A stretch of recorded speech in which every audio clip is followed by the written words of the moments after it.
Hello and welcome back. I'm glad you're here tonight. So what I want to do this evening, and I'm going to take my time with it, there's no real rush, is sit down with Family Guy and go through all the alternate versions of every character. Not theories about who they really are or fan readings of what's going on under the surface, just the actual variants the show itself has put on screen across more than 2 decades. The clones, the time travel duplicates, the multiverse versions, the recastings, the past lives, the dream sequences, the entire alternate timelines that the show invented and then quietly walked away from. There's a genuinely staggering amount of this stuff once you start lining it up, and I think it makes for a nice meandering evening of television lore. Family Guy has been on the air since January 31st, 1999, 24 seasons, around 447 episodes. Renewed through season 28 already, which means we'll probably still be doing this for years.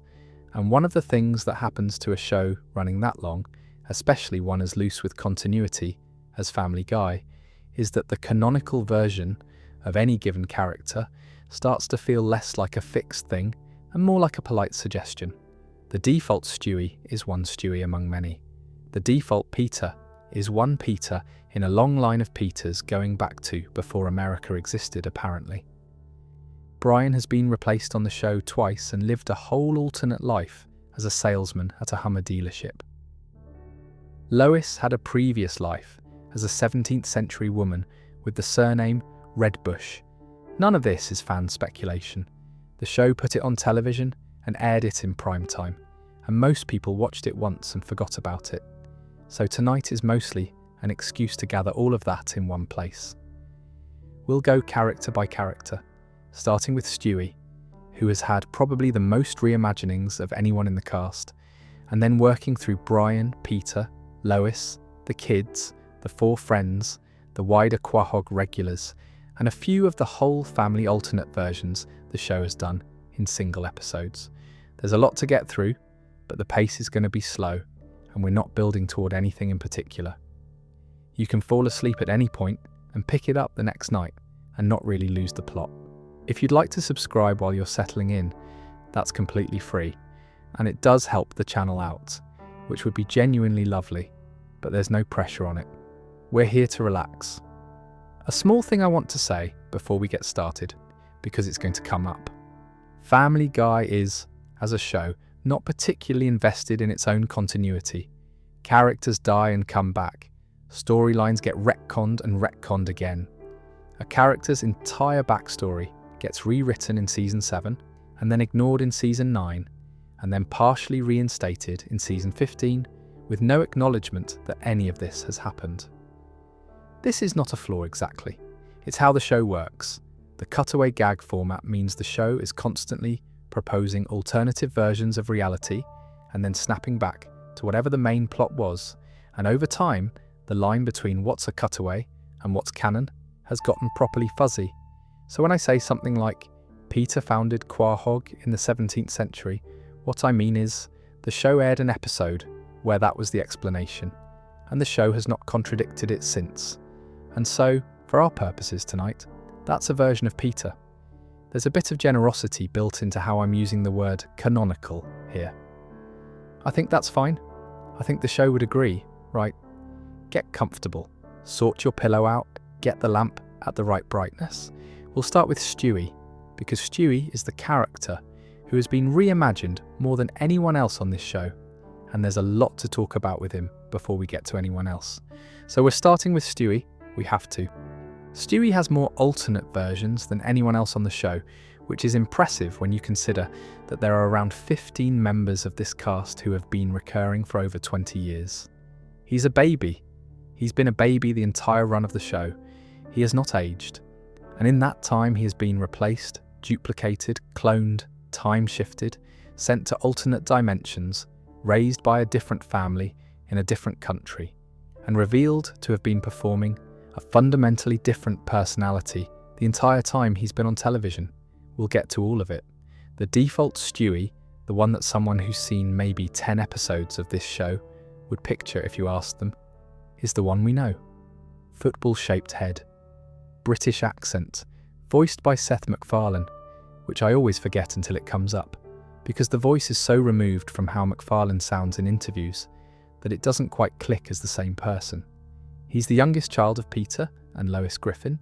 He's a baby with the vocabulary of a Cambridge professor and the ambitions of a Bond villain.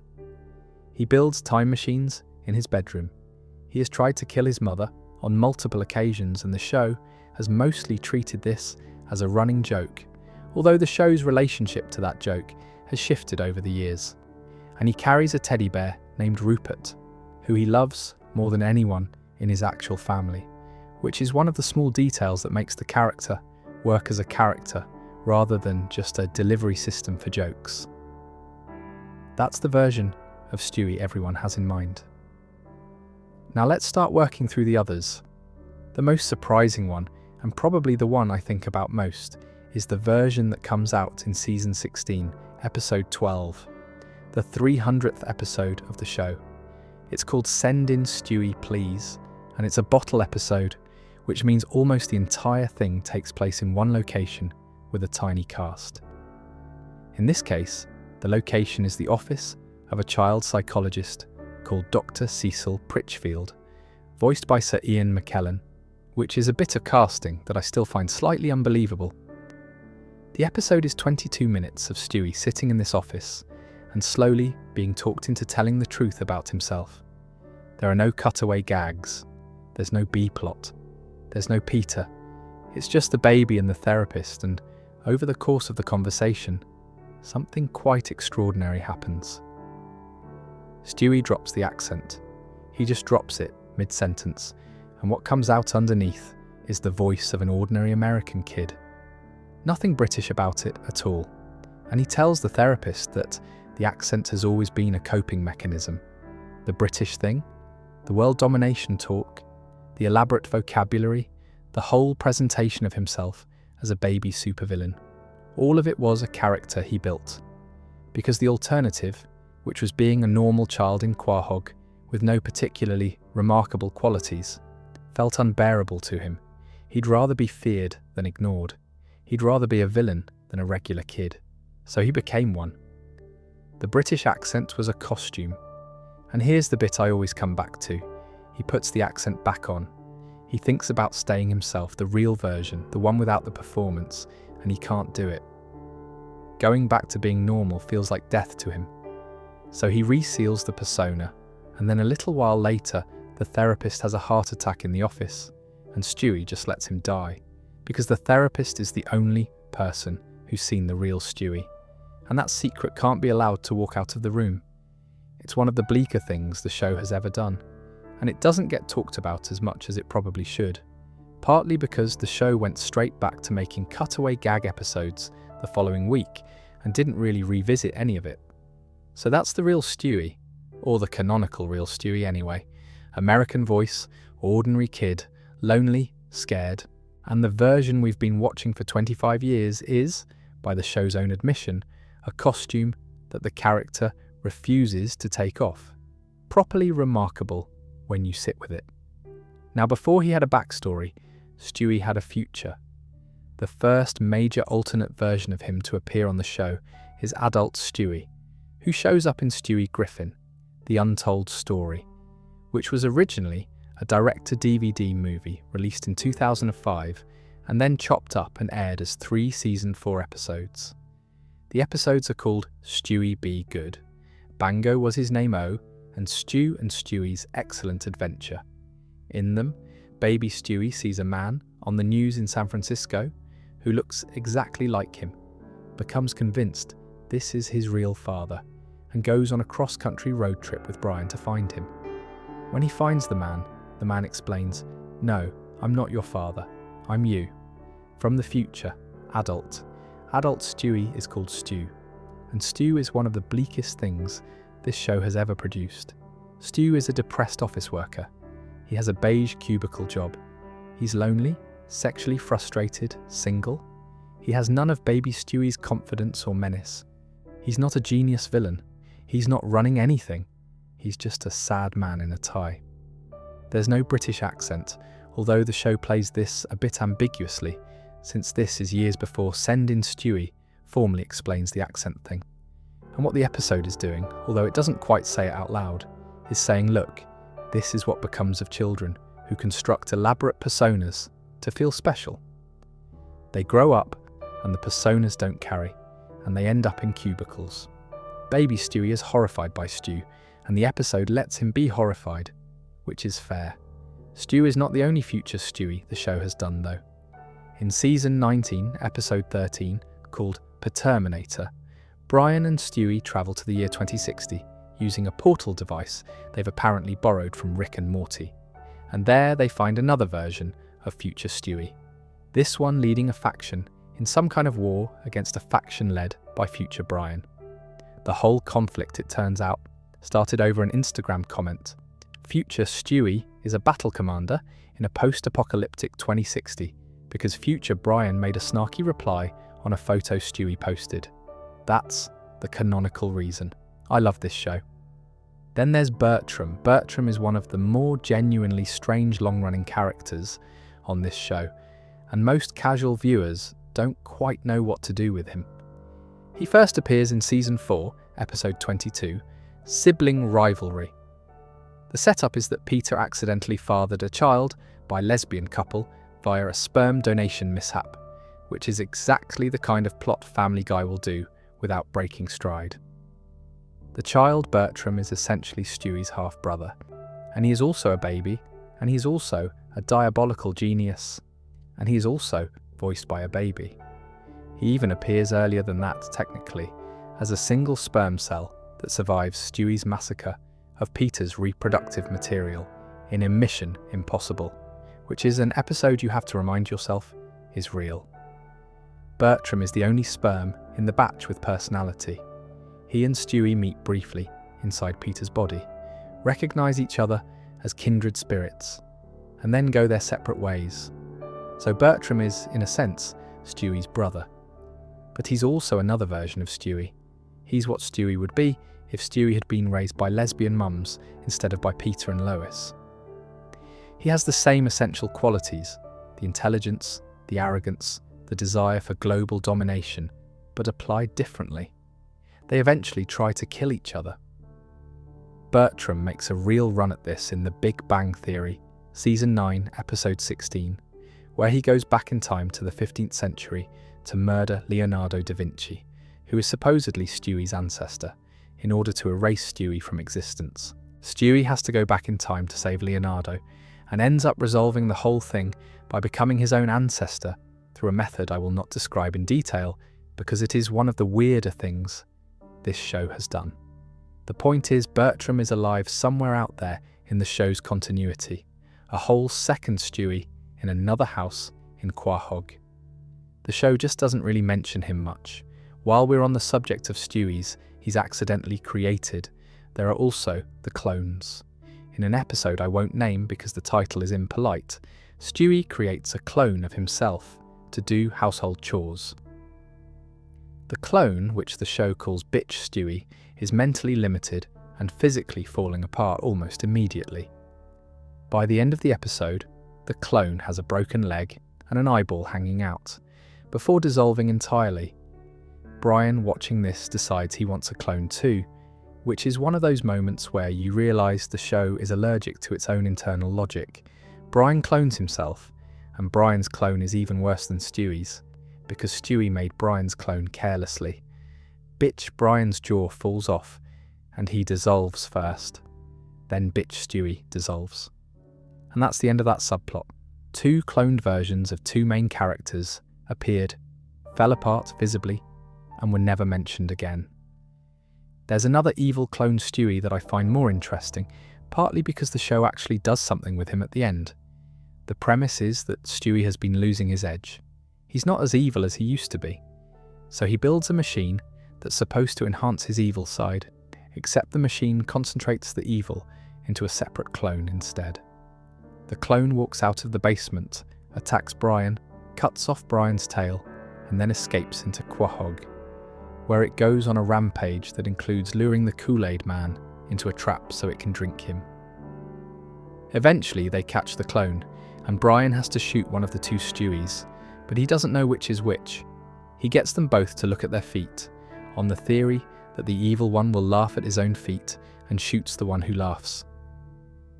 As the surviving Stewie walks away, his eyes briefly turn yellow, and you hear maniacal laughter on the soundtrack. The episode ends. The show has never confirmed which Stewie actually survived. Make of that what you will. The next one is one of my favourites. Season 12, Episode 21, Chap Stewie. Stewie gets fed up with his family one too many times, and rather than running away or building a doomsday device, he just builds a time machine and goes back to before his own conception, with the intention of preventing it. He maxes out Lois's credit cards on adult novelties. He shaves Peter's head. He writes obscenities on the walls. Eventually he succeeds in making Peter and Lois fight badly enough that the conception never happens, and his original self ceases to exist. And then he is reborn into a different family, a wealthy British family in England. Chap Stewie is the version of Stewie who would have existed if his mother had been a different woman. Older brothers who bully him, a father who's a professor at Oxford, a staff of nannies and tutors, a whole life briefly. He goes to a posh prep school. He hates it. The bullying is real and the wealth doesn't compensate. So he builds another time machine, finds the original timeline, meets his own original baby self, and they work together to repair Peter and Lois's marriage, which restores the original Stewie. Original Stewie returns. Chap Stewie is presumably erased, although the episode is a bit hand-wavy about the metaphysics. You could argue Chap Stewie still exists in some other branch of the multiverse. The show doesn't follow up. Speaking of the multiverse, the flagship multiverse episode is Season 8, Episode 1, Road to the Multiverse, and it's one of the highest rated episodes on IMDb across the entire run. Brian and Stewie use a remote that lets them hop between alternate universes, and across the course of the episode, they visit a Flintstones universe, a Disney universe, a Japanese universe, a Christianity never existed universe in which scientific advancement is 1,000 years ahead of ours, a robot chicken universe, a universe where everyone is two-headed and bipolar, an Ice Age quahog, and several others, before getting stuck in a universe where dogs are the dominant species and humans are pets. In that universe there's a Dog Stewie. Dog Stewie also has a multiverse remote. Dog Stewie is the one who eventually gets them home. Dog Stewie is, by the show's own logic, just as canonical as our Stewie. He's still out there somewhere. There's also Octopus Stewie, which is a small one but worth mentioning.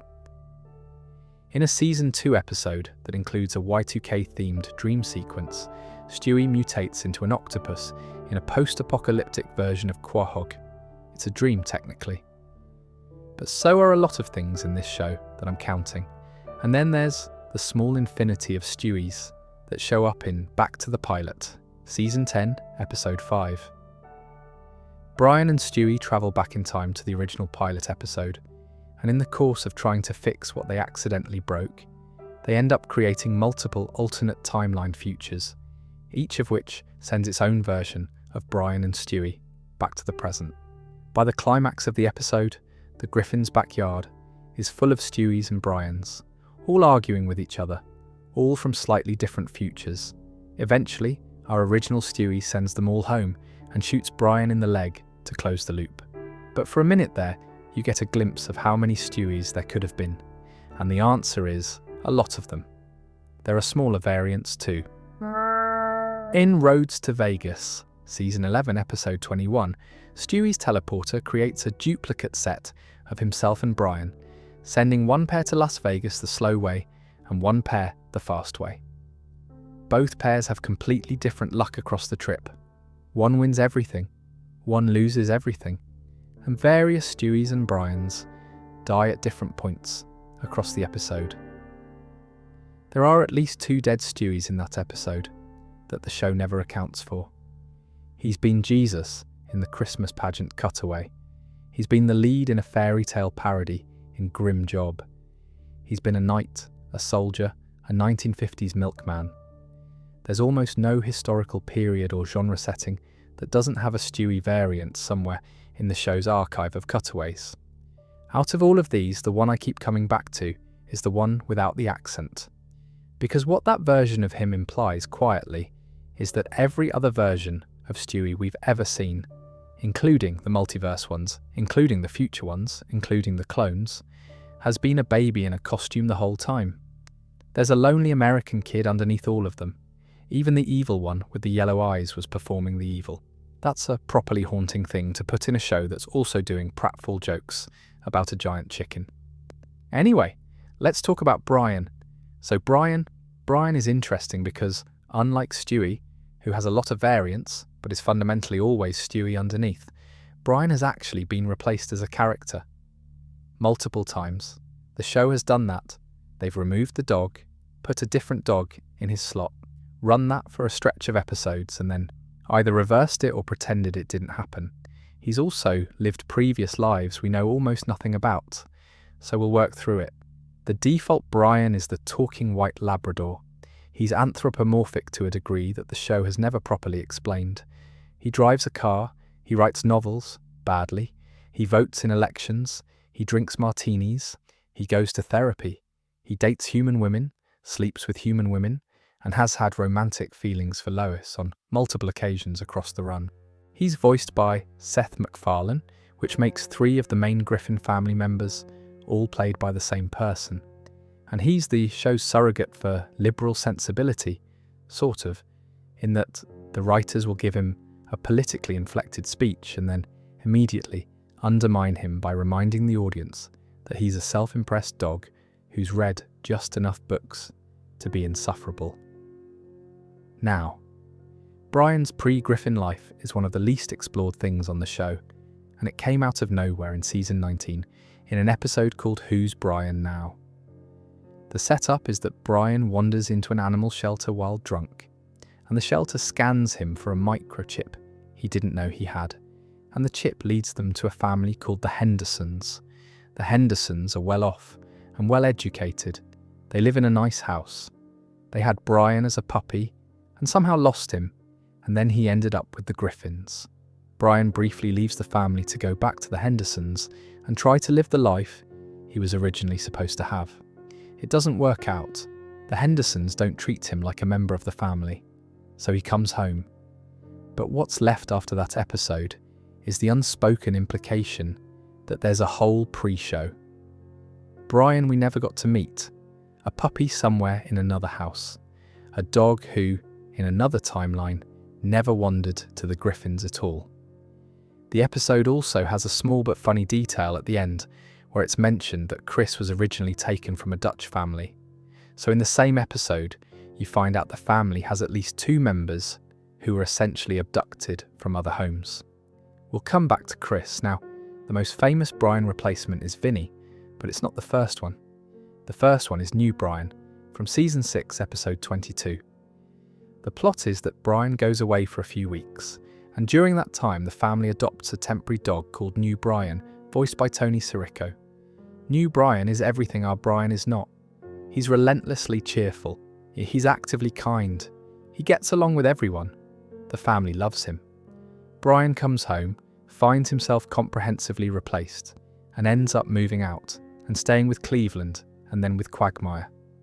The show is making a deliberate point here, which is that Brian is a difficult dog to love, and a dog without his particular flaws would actually be much easier to live with. New Brian is happier company. The family is happier with New Brian, and then New Brian humps Rupert. Rupert is Stewie's teddy bear, as we mentioned, and Stewie loves Rupert more than he loves any human. New Brian doesn't understand the gravity of what he's done, and worse, he boasts about it. So Stewie murders New Brian and forges a suicide note. The original Brian comes back. Nobody questions any of this. New Brian was on the show for 1 episode, was murdered, and was buried in the backyard. Pretty wild thing to do. Vinny is the more famous replacement, and the circumstances around him are a whole event in the show's history. Season 12, episode 6, Life of Brian. Brian is hit by a car in front of the family. He dies. There's a funeral. The family goes through a period of grief, and then they adopt a new dog, Vinny. also voiced by Tony Sirico, which I always think is funny because the same voice actor played new Brian, but Vinny is given a fully different personality. Italian-American, working class, genuinely warm. He bonds with Stewie over their shared sense of loss and Stewie comes to like him. The show seemed, for a couple of weeks, to be genuinely committing to this. There were headlines in real-life entertainment news. People were upset. And then in episode 8, Christmas Guy, Stewie travels back in time and saves Brian, undoing Vinny's existence in the Griffin household. The two of them say goodbye in a quiet little scene where Stewie thanks Vinny for being there for him during the worst part of his life. And Vinny says he understood. And then Stewie goes back in time, and Vinny presumably stays at the pet store, never adopted by them, never knowing any of this happened. Vinny is a version of the family dog who lived in this show for the equivalent of 2 episodes and was unmade by time travel. He's still out there in the show's universe, technically, just at the pet store, waiting for someone else. The fan reaction to all of this was extremely intense at the time. People genuinely thought Brian was dead. There were petitions. The show's producers gave interviews about how the death was permanent, which obviously turned out not to be true. But the whole thing sits oddly in the show's history, because for those 2 episodes, Vinny was the dog. He was the version of the show's family pet that existed in the canon. And then he wasn't. The show went on as if it had never happened, more or less, with the occasional callback to Vinny in later seasons that suggests the writers know he's still out there somewhere. We've already mentioned Bitch Brian, the dissolving clone. He counts. There's a version of Brian who appeared on screen, fell apart immediately, and ended. The other big Brian variant is Human Brian, from Road to the Multiverse. In the universe where dogs are the dominant species and humans are pets, the Griffin family is comprised of dog versions of everyone, with a human Brian instead of a dog Brian. Human Brian is, briefly, charming, although he's also been raised as a pet, so his life options are limited. When our Brian and Stewie escape back to their original universe, Human Brian decides he wants to come with them. He says he wants to go somewhere he can really make something of himself, where being human means something. He jumps through the portal, he arrives in our world, and about 30 seconds later, he's hit by a car and killed. The show plays this for laughs. It's a dark joke, especially given what eventually happens to our Brian a few seasons later. There's something a little uncomfortable about the show, foreshadowing the death of its main dog by having a human version of him die in the same way. Whether that was intentional foreshadowing or coincidental is one of those things that I genuinely don't know. Now, Brian as Lois's husband, this one is tucked away in a season 4 episode called The Perfect Castaway, and it's one of the stranger things the show has done with him. The premise is that Peter and the friends go fishing, get caught in a hurricane, and are presumed lost at sea. After the memorial service, Lois and the kids are struggling financially, and Brian, for genuinely benevolent reasons, marries Lois to support the family. He gets a job selling Hummers at a dealership. He moves into Peter's spot in the house. They sleep in separate beds because Brian is not actually trying to take Peter's place in any romantic sense. He's just trying to make sure the family has someone to look after them, while Peter is presumed dead. And then Peter comes back from the island, and the marriage is annulled and Brian goes back to being a dog. It's a brief episode, and the show plays most of it as comedy, but there's a version of Brian somewhere in the show's continuity who was briefly the head of the Griffin household. A talking dog with a sales job at a Hummer dealership, lying awake at night next to Lois Griffin in a separate bed, presumably wondering how he got there. That's a properly odd thing to have happened to a character. There's also Hops the dog. This is from season 17, episode 9, Pawtucket Pete. The Pawtucket Brewery, where Peter works, is looking for a new mascot.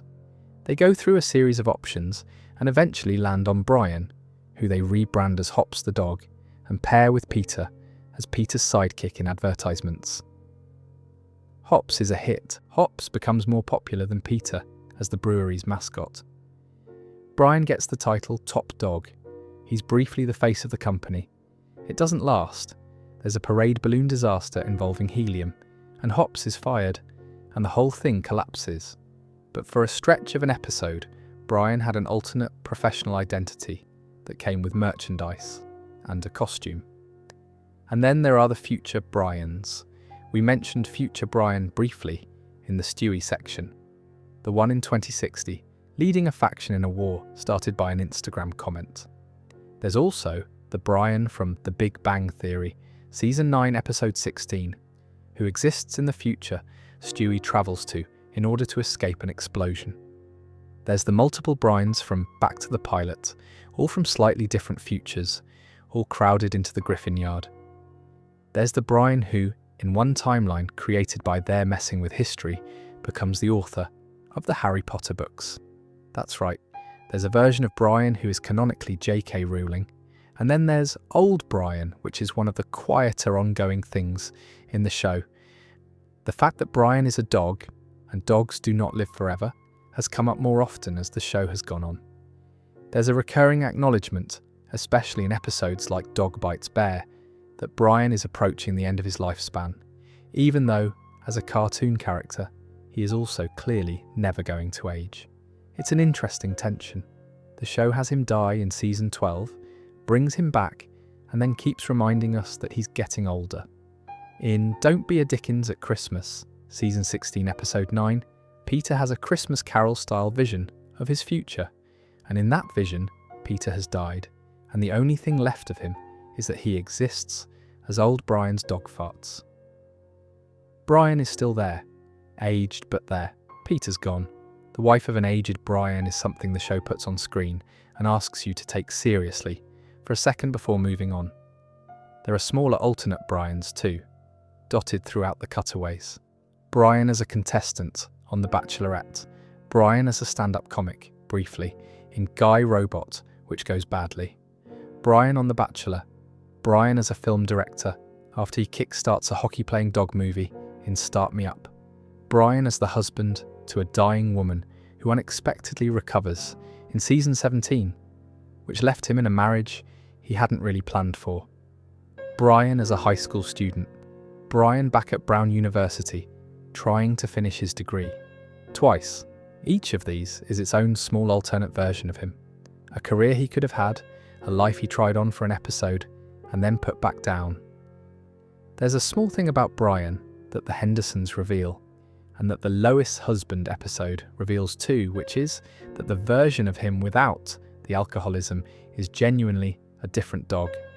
The Hendersons' puppy hadn't developed the bad habits yet. The Lois husband is too focused on supporting a family to be drinking martinis at 3 a.m. Both are glimpses of a more functional Brian. The show shows us that he could exist, and then, in both cases, the circumstances rearrange, and he goes back to being himself. Whatever the more functional dog could have been, he doesn't get to be. That's a slightly sad thing to put down on the show's permanent record, but it's there, in the archive, both times. Right, let's talk about Peter. Peter is interesting because most of his alternate versions are not in the present. They're his ancestors. Family Guy has gone back through the Griffin family tree more times than almost any other piece of family lore on the show, and the result is a lineage that includes some genuinely peculiar people. We'll go through them, and then we'll work through the variants of Peter in his actual lifetime, of which there are also plenty. The default Peter is the brewery worker. He works at the Pawtucket Patriot Brewery in Quahog, Rhode Island. He's married to Lois. He has 3 children, a dog he treats well, and a circle of 3 close friends. He's Catholic, sort of, in a lapsed and casual way. His parenting's worse than his marriage. His job is worse than his parenting. He's voiced by Seth MacFarlane, which makes 4 members of the core cast all played by the same person, although you can argue that Stewie and Brian and Peter all sound completely different, and so it doesn't really show. He's the protagonist of the show, although the show often forgets this and lets Stewie and Brian carry whole episodes by themselves. Now, Peter's most significant alternate version, and the one that essentially rewrote the entire history of Quahog when it aired, is Griffin Peterson. This is from Season 7, Episode 16, Peter's Progress. Cleveland's cousin, Madame Claude, is doing palm readings, and when she gets to Peter, she discovers that he was, in a previous life, Griffin Peterson, who founded the colony of Quahog in the 17th century. The whole episode then plays out as a flashback to Peterson's life. He's engaged to Lady Redbush, who is Lois. King Stuart III, who is Stewie, exiles him to the New World because Stuart wants Redbush for himself. Peterson founds Quahog. He establishes it as, and I quote the show on this, a thriving white supremacist colony. He marries another woman, who is also called Megan, which is Meg. He eventually divorces her in his fashion, which is to say, he shoots her with a musket. Then King Stuart turns up, looking for Redbush. They settle the dispute with a talent show. Peterson wins. Redbush dies in childbirth. The reason this matters for our purposes is that it canonized an entirely different origin for the town of Quahog than the one the show had previously established. Earlier in the run, the town's founding was tied to a man called Miles Chatterbox Musket and a magic clam, which was its own thing. After Peter's Progress, that earlier story is referenced as a myth, and the Griffin Peterson version is treated as the actual history. So for present-day Peter, somewhere in the show's continuity, there's a past life version of him who killed his wife, founded a town, and was reincarnated as a brewery worker. That's the level of seriousness we're working with. While we're in the past, we should mention the rest of the gallery. Season 4, Episode 27, untitled Griffin Family History, is a clip show-style episode framed around Peter telling his family stories about their ancestors while they hide from burglars in his panic room. The ancestors include Peter, the caveman who invented the wheel, Moses Griffin, who led the Israelites out of Egypt, Nate Griffin, who was a black slave on a slave ship who pulled a prank on the captain by sawing the floor out from under his bed, and was later owned by the Pewterschmidt family and married into Lois's ancestral line, which means that the Griffins and the Pewterschmidts are technically related going back centuries. Black Eye Griffin, who was a silent film actor whose career was hampered by a permanent black eye. And, sitting in the middle of all of this with a level of casualness that I find genuinely amazing, Peter Hitler. That's right, Adolf Hitler had a brother. He was annoying. The show treats this as canonical Griffin family history. Peter Hitler is, by the show's lights, an actual ancestor of Peter Griffin. Across all of these, Peter is voiced by Seth MacFarlane, and most of them look exactly like Peter, with minor adjustments for time period. So you've got a version of Peter who built the wheel, a version who freed the Israelites, a version who was enslaved, a version who acted in silent films, a version who founded a colony, and a version who is related to one of the worst people in human history. All of them sit in the show's continuity, none of them actively contradicting each other. All of them apparently true. Now, in his actual lifetime, Peter has had a few significant alternate versions. The most narratively elaborate is the James Woods identity theft arc. Season 6, Episode 9, Back to the Woods. James Woods is a recurring antagonist on the show, and we'll get to his variants in the supporting cast section, but the gist is that Peter and Brian have previously trapped Woods in a crate using Reese's Pieces as bait, sent him to be studied by top men in a government warehouse. In Back to the Woods, Woods escapes, steals Peter's wallet, and then steals Peter's whole identity. He moves into the Griffin house. Joe, the police officer, is forced to remove Peter from the property because the property now legally belongs to Woods. Peter is, for a stretch of the episode, homeless and identityless. So Brian and Peter come up with a plan, which is for Peter to steal Woods' identity in turn. Stewie forges a fake ID. Peter goes on television claiming to be James Woods and proceeds to give one of the worst public interviews ever conducted, including announcing a comedy film about 9/11 called September 11th, 2000 Fun, in which Woods would play a window washer in the World Trade Center. The gag tanks Woods' real-life reputation. Peter then traps Woods back in his crate, and the original identities are restored. But for an episode of television, there were two Peters in the world, one impersonating Woods on television, one being kicked out of his own house, and there was no real Peter at all. The show has never quite recovered from this thematically. It's one of those episodes that, if you take seriously, suggests that Peter Griffin's whole identity is contingent on documentation that anyone could forge. Then there's Peterminator, which we touched on briefly in the Stewie section. Season 19, Episode 13. The cold open is a nude Peter materializing outside the Drunken Clam in the manner of Schwarzenegger in The Terminator. He's not actually Peter, he's a robot designed by Stewie to look like Peter and sent through time to kill someone. The fake out is that he's been programmed to kill Stewie rather than Lois because, it turns out, the future version of Brian and Stewie's friendship has gone catastrophically wrong over an Instagram comment. So Peterminator is a robot version of Peter with an entirely different mission and a much more dangerous skill set. He coexists with the real Peter for the entire episode. The real Peter, meanwhile, is having a B-plot in which he meets and falls in love with a female doppelganger of himself. So in that single episode, you have at least three Peters: Robot Peter, Real Peter, and Female Peter, who is the same person but a woman. Female Peter has the same body shape, the same facial structure, the same hairline, the same approximate intelligence. Real Peter falls for her immediately because she is essentially him. The episode ends with them together. Whether female Peter is still in continuity in subsequent episodes is something the show is hand-wavy about, but by the lights of the episode itself, she's still out there. Italian mob boss Peter is from season 19 as well, in a separate episode. Peter accidentally becomes a maidman in an Italian organised crime family. The arc plays out over an episode, and he runs the Quahog wing of the organisation for a stretch before things resolve. There's a version of Peter who briefly had control over a regional mafia operation.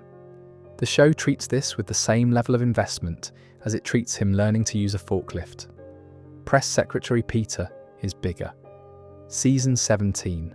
The setup is that Peter, having gained a head of distinguished white hair from being trapped in a basement overnight, becomes a news anchor at Channel 5. He fakes crime stories, blaming everything on immigrants. The fake news work catches the attention of Donald Trump, who calls Peter directly and offers him a job as the president's press secretary. The Griffin family moves to Washington, D.C., and Peter takes the position. He spends most of an episode running the daily White House press briefings. The arc resolves when Trump sexually harasses Meg, and Peter resigns and the family moves back to Quahog. So, to be clear, there is a version of Peter in this show's continuity who was the press secretary of the United States of America. With a real-life sitting president, the show aired this in prime time. It's not a cutaway, it's an episode-long plot. He had the office, the briefings, the daily access. The show has not really referred back to it since, but it happened, and it's still in the continuity. And somewhere in the show's archive of alternate Peters, there's one in a suit standing behind a podium with the presidential seal on it. Coma Guy Peter is from season 18, episode 17. Peter falls into a coma after racing Ernie the Giant Chicken in a car and crashing into a tree. While unconscious, he wanders a dream cruise ship in the Panama Canal that's full of dead characters from the show's history. Loretta Brown, Diane Simmons, Muriel Goldman, various others who have been killed off across the run. They invite him to board. He's about to, until he discovers there's no Wi-Fi on the ship, at which point he refuses, comes out of the coma, and returns to his life. Coma Peter is a version of him who briefly stood at the threshold of the afterlife and was talked out of it by a poor wireless signal. There's another Coma Peter, from season 16, who falls into a coma to converse with God directly. He has, in that episode, a long conversation with the divine creator of the universe, So if we're keeping count, there are 2 separate coma episodes in which Peter has detailed dialogues with people he should not be able to talk to. Cumulative, Personality Swap Peter is from season 20, the anniversary season. The setup is that Peter and Quagmire accidentally exchange underwear at a laundromat, which is somehow enough to swap their personalities entirely. So you have Quagmire's body driven by Peter's personality, and Peter's body driven by Quagmire's personality. They live each other's lives for an episode. Lois sleeps with Quagmire as Peter, which the show seems to treat as funny rather than as an enormous violation of consent. Quagmire as Peter goes to the brewery and is bewildered by the work. Peter as Quagmire flies a commercial airliner and is, as you'd expect, terrible at it. They eventually swap the underwear back and return to themselves. But for an episode, both of them were inhabiting completely different bodies, and the show treated this as something Underpants could resolve. The white-haired, distinguished news anchor, Peter from Hefty Shades of Grey, is technically a different version too. Same body, but a different aesthetic, and a substantially different career trajectory for the duration of that arc. He's almost a different character. There's also the version of him from Disney's The Reboot, Season 18, Episode 4, which is a whole episode dedicated to Disney trying to reboot the show into more contemporary formats. In one version, he's a house husband while Lois is the executive. In another, he's the sheriff in a supernatural teen drama who turns out to actually be Brian wearing a Peter mask. In yet another, the show has been reduced to brief bingeable snippets, and Peter only appears in a few seconds of footage per episode. Each of these is technically a different version of Peter, although the episode is also about there being versions, so it's a bit recursive. I haven't even covered the cutaway versions, which are essentially infinite. Peter as Andy Dufresne in the Shawshank parody. Peter as Maverick in the Top Gun parody.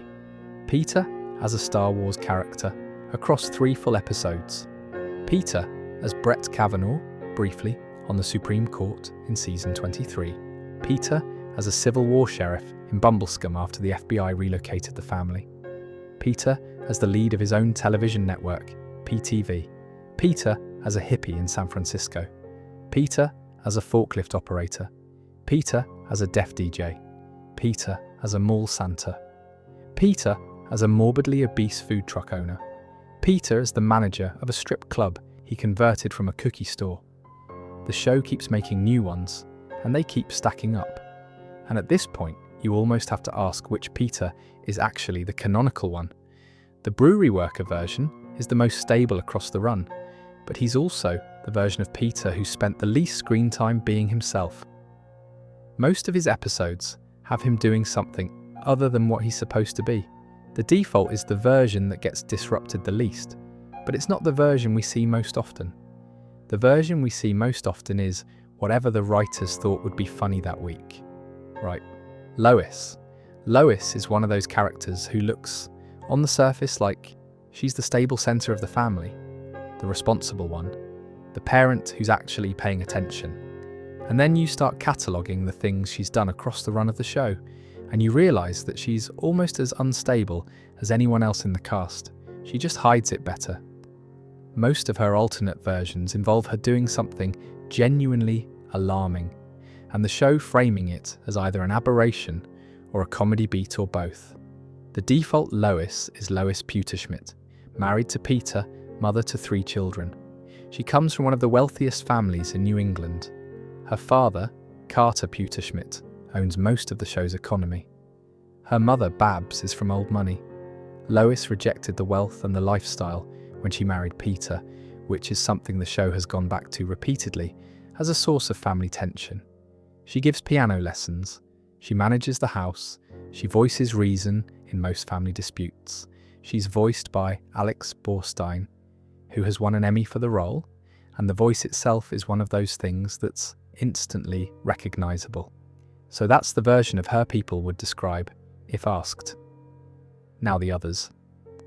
Lady Redbush, who we mentioned in the Peter section, is the past life version of Lois from Peter's Progress. She was engaged to Griffin Peterson before being taken by King Stuart III, who married her by force. She lived in 17th century England, married to a tyrant, while her actual love was exiled across the ocean. When Stuart's jester finally told her Peterson was alive, she made the journey to Quahog herself, found him, and stayed with him until she died in childbirth. Madame Claude implies all of this in the same palm reading, so Lois has, in this show's reckoning, a previous life, as a woman whose name was Redbush, who suffered through a forced marriage in colonial England, and who died in a childbed fever in a colony she had only recently arrived at. The show plays it for laughs around the surname, which is a typical Family Guy approach to genuinely dark material. But the version of Lois that died in 17th century Quahog is in this show's continuity, attached to the version we know now. Then there's Lois, the rebel debutante. This is glimpsed in a few flashback episodes, particularly ones dealing with Carter and Babs and their disapproval of Peter. The young Lois, who left wealth behind to marry a man her family despised, is a version of her the show keeps coming back to. She's not exactly an alternate version, more of a previous one, but she sits there in the show's imagined past as a separate person from the woman she's become. There are episodes where she nearly returns to the old life, where she briefly takes a job in modelling that her father gets her, where she considers what life would have been like if she'd married someone Carter approved of. She didn't, but the version of her who could have sits in the background. Now, the criminal Lois. There's an episode in season 19 where Lois, in a moment of bored frustration, kidnaps a man from a coffee shop and ties him up in his apartment. She does this calmly. She makes him dinner. She holds him hostage for several days, with no particularly clear motive other than that she's bored, and the kidnapping is an interesting break from the routine. Eventually, his roommates also need to be tied up. She's caught and arrested and serves 6 months in prison. She comes home, goes back to a different coffee shop, and the only thing that bothers her in the closing scene is that her tip wasn't acknowledged. The episode plays this with the flat effect of a Patricia Highsmith novel. There's no dramatic music, no big revelation about her psychology, no real explanation for the behaviour. She just does it. And the show, having had her do it, never really refers back to it. So in the show's continuity, Lois Griffin is technically a felon who served prison time for kidnapping and false imprisonment, and that's just one of the things about her now. It coexists with the rest of her life. There are other moments too. Lois has been violent across the run. She's killed people in self-defense, and not always in self-defense. She has, in cutaways and dream sequences, expressed a desire to murder various members of her family. She is much closer on the show's psychological spectrum to Stewie than she is to, say, Joe Swanson. The criminal version of her isn't an alternate version so much as a version the show occasionally lets out for a walk. Terminator Lois, from Terminator, is sent back to protect Stewie. She's a robot version of Lois with metal exoskeleton and red eyes and the same general form factor as the original. She arrives in the present day with a directive to keep Stewie safe from Terminator, which puts her in conflict with Robot Peter for a stretch of the episode. Robot Lois doesn't have a long screen presence, but she's there, on screen, as one of the many Terminator variants the show pulled from across the cast for that single episode. Blinded Lois is from season 20, the anniversary season. She has a botched LASIK surgery that leaves her legally blind. She wanders the show's environment for a stretch of episodes, unable to see properly, walking into things, mistaking other characters for objects. The show plays it as a comedic premise, but it's also, briefly, a different version of her. She has to navigate her own house by memory. She mistakes Brian for a piece of furniture. She hugs the wrong child. The show eventually resolves it, of course, but for a stretch there, she was a different Lois, and the family had to adjust to her. Disney Reboot. Lois is from Disney's The Reboot, Season 18, Episode 4, which we mentioned earlier in the Peter section. The first reboot the episode tries is one in which Lois is the executive at the pretty house on the Label Winery, and Peter is her stay-at-home husband. She's competent, she's ambitious, she nearly gets passed over for a promotion at work. Peter has to pose as a male executive to credit her for landing a contract, but then the masks come off. Lois is wearing a Peter mask. Underneath that mask is Lois. Underneath the next mask, Lois again. The reveal of the reboot is that Lois is, in this version, the entire show. The reboot collapses into itself before any actual changes can stick, but for a moment, the show committed to a version of Lois who was fully in control of her life, and her career, and her family, in a way that the regular Lois has never been. Joe seducing Lois is from season 21. The arc is that Lois discovers that Joe Swanson, the paraplegic next-door neighbour, is sexually responsive to her. He has trouble achieving an erection with his own wife, but the sight of Lois undressing in their bedroom window is reliably effective. Lois starts performing for Joe deliberately, partly to give Bonnie a working husband, and partly, the show implies, because the attention is gratifying. Peter finds out. There's a fight. The whole thing resolves with Peter and Lois admitting that they've grown stale and need to bring something new into the marriage. But for an arc of episodes, Lois was in something approaching an emotional affair with the man across the street, and she was running it deliberately, with full knowledge of what she was doing. That's a version of her that doesn't show up often. There's also the version of her from Family Guy, Season 8, Episode 2, who learns that her mother was a Holocaust survivor and that she, Lois, is technically Jewish. She converts the family to Judaism for an episode. Peter takes to it eagerly until his dead Catholic father appears as a ghost and shoots at her. The episode resolves with the family going back to their previous arrangement, but for the duration of that episode, there was a Jewish Lois with a different relationship to her own heritage in the show's continuity. I haven't even mentioned the cutaways. Lois as Princess Diana, Lois as a rock star, Lois as a single mother in various dystopian futures, Lois as Connie Britton's character from Friday Night Lights, Lois as a series of historical women across the various untitled Griffin family history segments. The cutaway versions of her are essentially uncountable. I do want to mention one small thing, because it's the kind of detail that pops into my head and I can't get rid of it. There's an episode in which Lois drives a car while reading a paper map, holding the map up in front of her face at full eye level while operating the vehicle. She runs off the road. The car flips. She survives. The crisis is meant to be the walker that's also in the car with her, but the actual cause of the crisis is her reading a map while driving. That's a small thing, but it's the kind of thing that sits at the foundation of a character.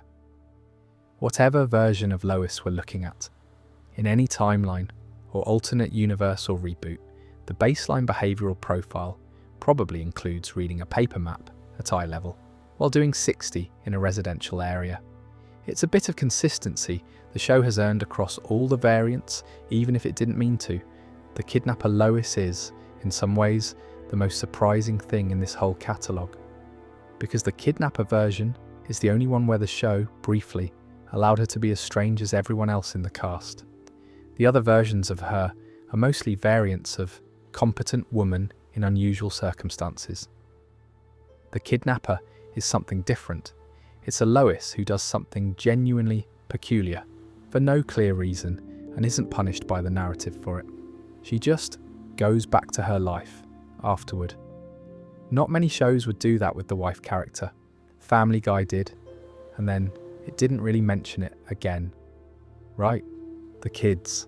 Meg is, in some ways, the character on this show who has had the most fundamental version shifts, and a lot of them have to do with how the show itself was made, rather than with the in-universe storytelling. We'll start with that, because it's the one that's actually a real-world fact, rather than a writer's choice. Meg has been voiced by 2 different actresses in the run of the show. The first one was Lacey Chabert, who voiced her for the first 7 to 9 episodes of Season 1, depending on which source you trust. Chabert was very young at the time, and she had to leave the show because she was also a regular on Party of 5, and her schoolwork was a priority. So her version of Meg only exists in those handful of early episodes. After that, Mila Kunis took over the role, starting with the Season 2 episode Da Boom, although some sources say she took over from episode 10 of Season 1. Either way, the cutoff is early. So if you go back and rewatch the very first episodes of this show, the Meg you're listening to is a different Meg than the one most fans grew up with. She sounds different. The line readings have a different cadence. The whole performance is in a different key. And it's a recasting that the show has never really addressed, because Mila Kunis has now voiced the character for over 20 years, and Chabert's version is barely remembered. But it's there. There's a Lacey Chabert Meg in the show's first few episodes, frozen forever, and a Mila Kunis Meg from then to now. Two genuinely different Megs. They're playing the same character, but they're not really.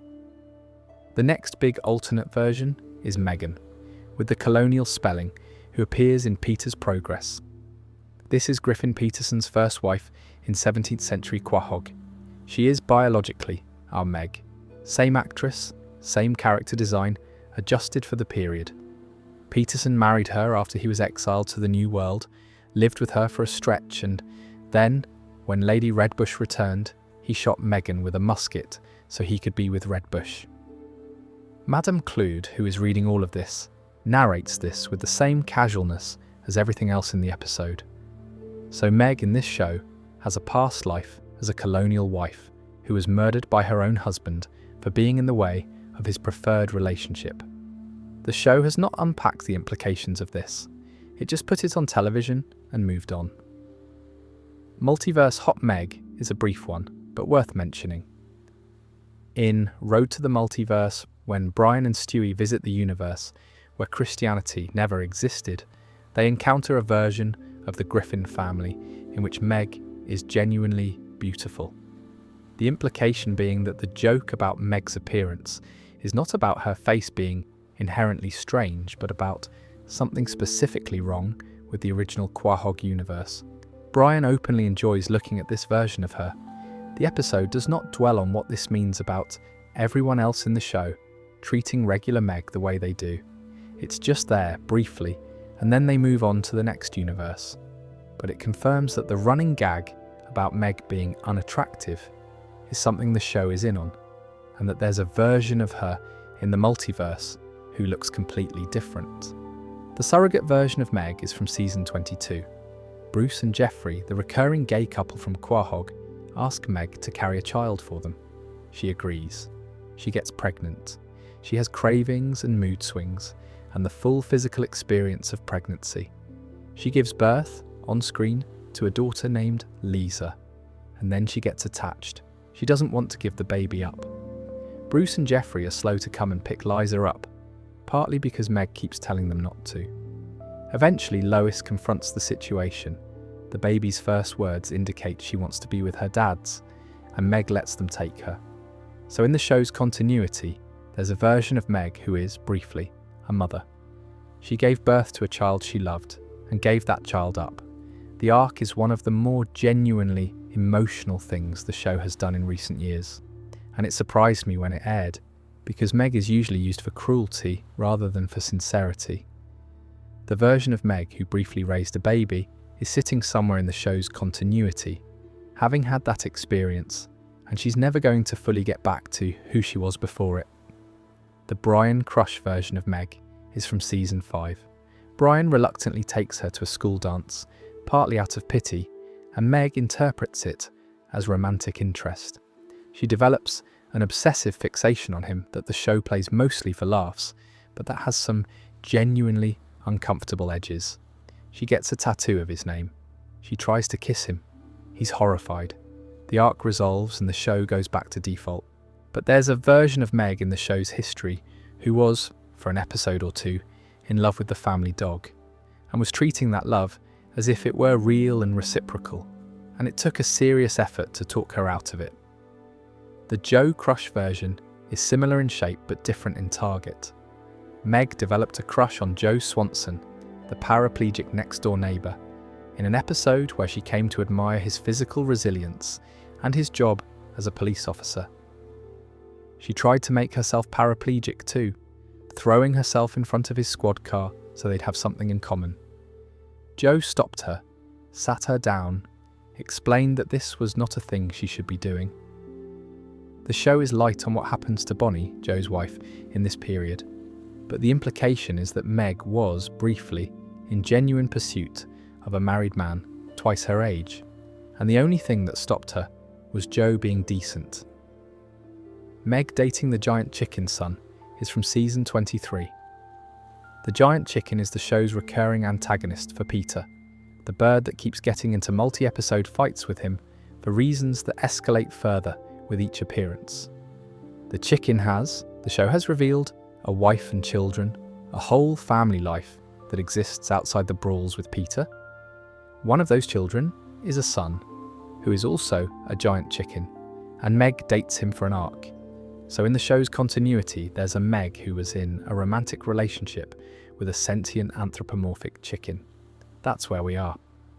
Disney reboot Meg is, as we mentioned earlier, killed off in the supernatural teen drama version of the show called The Queue. She dies early in the cold open, attacked by a wolf, and the rest of the cast become Marvel characters in mourning. It's a brief sequence, but it's a fully alternate version of her.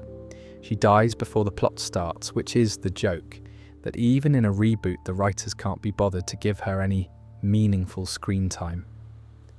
There's a corpse Meg in that version of the show. That counts. There's also Meg the Boy from Untitled Griffin Family History, which is a small detail I find oddly endearing. When the burglars break into the Griffin house, they capture Meg in the basement air vents. They mistake her for a boy. She tries to use this to her advantage, more or less, by hoping they will assault her, and the show plays this as a sad and disturbing moment that they then back away from quickly. But the burglars seeing her as a boy is briefly canonical to the way she was perceived in that episode. It's one of the show's earliest acknowledgements that its own characters might not see her clearly. There are smaller alternate Megs too. Meg as a nun in a fairy tale parody. Meg as a beauty queen in Don't Make Me Over, after a makeover briefly turns her into a pop star, and Jimmy Fallon takes advantage of her on a live broadcast of Saturday Night Live. Meg as a hostess on a children's television show. Meg as a contestant on The Bachelor, briefly. Meg soaring off her own ankle to escape house arrest in a recent episode, which is a brief image, but a memorable one. The version of Meg that I find most striking, when I'm putting it all together, is the surrogate one. Because it's the only version of her that lets her be soft. She's almost always written as either the punching bag or as a person trying to escape being the punching bag. The surrogate arc is the rare time the show let her have something good and then let it be taken away gently rather than cruelly. The other versions of her are variations on a single theme. The surrogate is the one that broke pattern. Right. Chris. Chris is one of the more underrated characters on this show, partly because the show itself has tended to underuse him over the years. Peter is the engine, Stewie and Brian carry the imaginative episodes, Lois holds the family unit, and Meg gets the cruelty. Chris is the one who often gets left to sit on the couch with a bowl of cereal while the others have plots. But across 24 seasons, he's accumulated some genuinely interesting alternate versions, and a few of them are nicer to think about than the regular Chris's, which is always a strange thing to feel about a fictional character. The default Chris is the middle child, pudgy, anxious, a bit slow but kind, voiced by Seth Green, which I think is one of the most underrated bits of casting on the show, because Green brings a quality of genuine sweetness to the character that the writing doesn't always support. Chris has a recurring relationship with a man-shaped figure called the Evil Monkey, who lives in his closet, who turns out to be a friendly monkey who's been mistaken for evil this whole time. He's friends with Herbert, the elderly neighbour, in a way that the show has played for various levels of discomfort across the years. He's the only member of the Griffin family who consistently expresses guilt about how Meg is treated, even though he also participates in the cruelty. Now, the secret Dutch family. We mentioned this briefly in the Brian section because it came up in the same episode that revealed Brian had been with the Hendersons. In Who's Brian Now, there's a small final scene in which a Dutch family is shown wrapping up. They sigh about their stolen son. The mother holds up a wooden clog, and the father says something punning along the lines of, "Wouldn't shoe." The implication is that Chris, like Brian, was originally taken from another household. There's a Dutch family somewhere who lost a baby, and that baby grew up to be Chris Griffin in Quahog. We're given this information as a small joke at the very end of an episode, and then nothing else is ever said about it. Somewhere in the show's universe, a couple in the Netherlands is still mourning a son they don't realise is alive and well in Rhode Island. So that's an alternate Chris, the Dutch one. The version of him who would have grown up speaking Dutch, eating Dutch food, going to school in a country where he'd have gotten universal health care and reasonable working hours and a baseline of social stability. Whatever that Chris would have been, he didn't happen. The Quahog Chris happened instead. Then there's Adult Job Chris from Season 9, Episode 13, Trading Places. The premise is that Lois suggests that the kids and the parents switch roles for a week. Chris takes over Peter's job at the brewery. Meg takes over Lois's housework. Peter and Lois go to high school. The kids do well. The parents fail catastrophically. And then, when it's time to swap back, Peter has been fired from the brewery for not being there, which means Chris has now become the family's actual breadwinner. He likes it. He doesn't want to give it up. So for an arc of episodes, the show ran a continuity in which Chris Griffin, who is supposed to be a high school student, was a working adult earning the family's income. Lois was unhappy about it. Chris was thriving. He was good at the job. He was responsible at the job. Eventually the situation resolves and he goes back to school.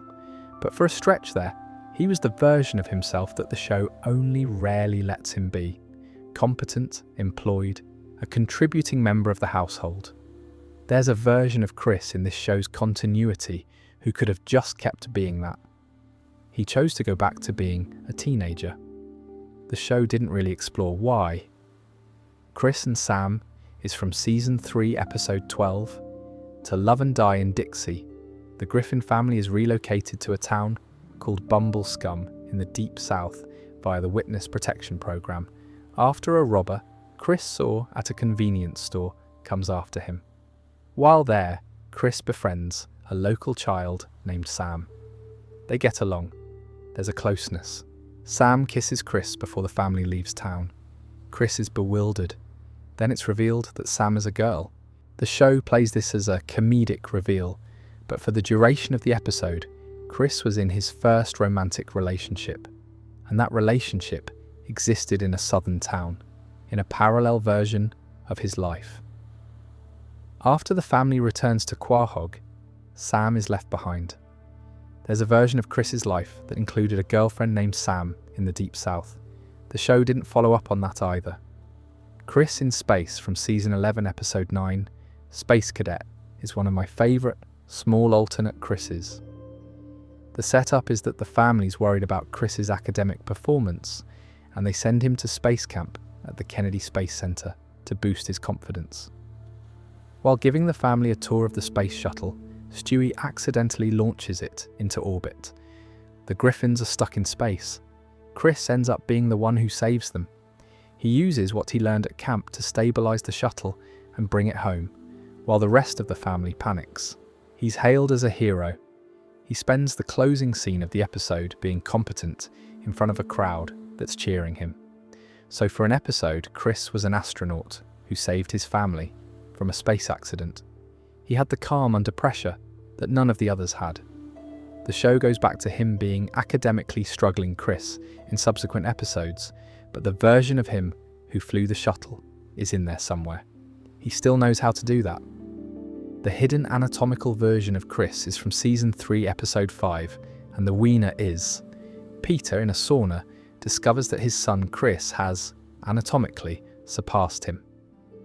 The episode is mostly Peter's processing of this discovery, but it has a side effect of establishing, in the show's continuity, a version of Chris who is, biologically, more impressive than his father. The show has gone back to this joke a few times across the years. It's a small detail, but it's persistent. Chris's body, in the show's reckoning, is doing things that Peter's isn't. The Disney reboot Chris's are from Season 18, Episode 4, the same reboot episode we keep coming back to. In the queue, he's killed alongside Meg by the supernatural plot. In another reboot, he's the only character who survives the show's mass cull, marries Trisha Takanawa, and shares a room with Joe Swanson. In another, he's a successful character who notes that one of the cast will go on to become a big movie star, and then starts to vanish from existence as he says it. So there's a Chris who was killed early, a Chris who married a local journalist, and a Chris who was about to leave for Hollywood and disappeared mid-sentence. None of these stuck, but they happened. The zombie Arthur Valentine episode is one of the strangest small alternate Chris's. The setup is that when Chris was younger, Peter and Lois invented an imaginary character called Arthur Valentine to make Chris feel better about not getting any Valentines on Valentine's Day. Now, adultish Chris still believes in Arthur Valentine, and Peter and Lois decide it's time to kill him off. They pretend to run Arthur down with the car, which leaves Chris catatonic, so they bring Arthur back, with Peter dressing up as Arthur. Chris becomes convinced Arthur is now a zombie and tries to kill him. There's a version of Chris in that episode whose mental world includes a person who never existed, who was alive, who died, who came back as a zombie, and who turned out to be his father, in costume the whole time. The show resolves it, but Chris's grasp on reality after that has to have been a bit shaken. There's also the version of Chris who ran away to date pop star Taylor Swift, who briefly dated him and then left him to write a hit song about it. Brief, but it happened. Chris had a celebrity romance, and then he was used as material. The Dutch one is genuinely the strangest of these when you think about it, because it implies a whole other person in a whole other country, and the show has no interest in following up. We're just told he exists, briefly, at the end of an episode about Brian, and then we're moved on. Somewhere out there, in the show's universe, a Dutch couple is still mourning a child they don't know is alive. That's a small bit of unresolved business that I imagine will never get resolved, because the show has bigger things to do, but it's sitting there. The Dutch Chris is sitting there, right?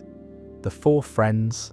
Quagmire is one of the show's most fully realised supporting characters, in the sense that the writers have given him more independent material than almost any other recurring person on the show. He has had episodes where Peter doesn't appear at all. He has multiple full backstories in different directions. He has lived alternate versions of himself across the run that, when you put them together, suggest a man who is much more complicated than the catchphrase implies. We'll get to all of it. The default Quagmire is Glenn Quagmire, airline pilot for Quahog Air, lives next door to the Griffins. Voiced by Seth MacFarlane, which now means we're up to 5 members of this cast, all played by him. The character's entire opening pose is hypersexuality presented as comedy. He's introduced as a man who hits on every woman he meets, who has sex with strangers in cutaways, who keeps a basement full of equipment we don't need to inventory. The catchphrase is giggity, which has been printed on enough merchandise to fund a small country. He's funny and shallow, and that's what he's for, mostly. That's the front of house version. Past life Quagmire is one of the more genuinely shocking things MacLeod tells us in Peter's Progress. When she reads his palm, she discovers that in a previous life, Glenn Quagmire was Jack the Ripper. The show then provides a very brief flashback, treats this as a bit of comedy, and moves on. But the implication in the show's reckoning is that Quagmire's soul has, at some prior point in human history, been a serial murderer of women in 19th century London. The show has not unpacked this. They mention it once and let it sit. There's a version of Quagmire who was in a foggy alley in Whitechapel with a knife. That's the same soul that's now flying for Quahog Air. Make of that what you will. Castaway. Quagmire is from a more recent stretch of the show, and it's one of the genuinely melancholic things they've done with the character. The premise is that he goes overboard during an event and is marooned on an uncharted island for 4 years. 4 years alone, with nothing but the contents of a few discarded cargo packages that wash ashore. He goes properly insane. He bonds with a volleyball, which he names Rita Wilson, and treats Rita as a real friend across the years. When he tries to escape, he does so on a raft made of cardboard, and he loses Rita to a storm in the open ocean. He's eventually rescued, only for the rescuing ship to be commandeered by Somali pirates. The show fast forwards past that part. He returns home to find his ex, Helen, has moved on with Paul Reiser. He walks off into the rain. So there's a version of Quagmire whose mental landscape includes 4 years of solitary survival, the loss of an inanimate friend, a brush with piracy, and the discovery that his old life is gone. The show plays the whole thing for laughs around the Castaway parody, but the actual character work is more serious than the framing suggests. Castaway Quagmire is sitting there, in his real continuity, having lived through that. The show has not really followed up on what 4 years on an island would do to a man's psychology. Mostly because it doesn't have to. Quagmire goes back to making sex jokes the next week, but the experience is in there. Married Quagmire is from The Giggity Wife, Season 11, Episode 11. He drunkenly marries a prostitute named Charmise in Las Vegas during a night out with Peter and Joe. The marriage is legal. He tries to get out of it, but Joe points out that Charmise could take everything in a divorce, so Quagmire has to either stay married or convince her to leave on her own terms. So for a stretch of the episode, Glenn Quagmire is a married man. He has a wife at home. He's trying to make the marriage work, sort of. He's trying to make it not work, in a way that doesn't get him sued. It's properly complicated. Gay act Quagmire emerges from the same episode. To convince Charmise to leave him, he pretends to be gay, on the theory that this will be grounds enough for her to want out. Charmise says she'll grant the divorce if he can prove he's gay by having sex with a man. Quagmire approaches Peter. Peter agrees on the condition that they go on a proper date first. They go on the date. They come back to Quagmire's house. The episode then includes several minutes of Peter and Quagmire reluctantly preparing to have sex while Charmise watches, before she calls the whole thing off, having figured out it's a charade. The Griffin family, watching the whole thing on Quagmire's open laptop camera, is horrified. So there's a version of Quagmire who, briefly, was performing as a gay man and was nearly committed to a sexual encounter with his best friend on the basis of that performance. The show treats this as comedy. It is also one of the more peculiar things that has ever happened to the character. Gigolo Quagmire is from season 15. There's a pilot strike, which means the airlines are grounded, which means he's out of work. So he takes up gigolo work to pay the bills. For an arc, he's a paid sexual companion. The show handles this with the same level of casualness as it handles most of his sexual material, but it's a different professional identity for him, and a different version of his daily life. There's a Quagmire who, instead of flying planes, was charging women for his time. The strike resolves and he goes back to flying. The income gap is not really discussed. Personality Swap Quagmire is from the same season 20 episode that produced Personality Swap Peter. They exchange underwear at a laundromat and become each other. Quagmire as Peter is bewildered by domesticity. He doesn't understand why anyone would want to be married to Lois. He fails at the brewery job.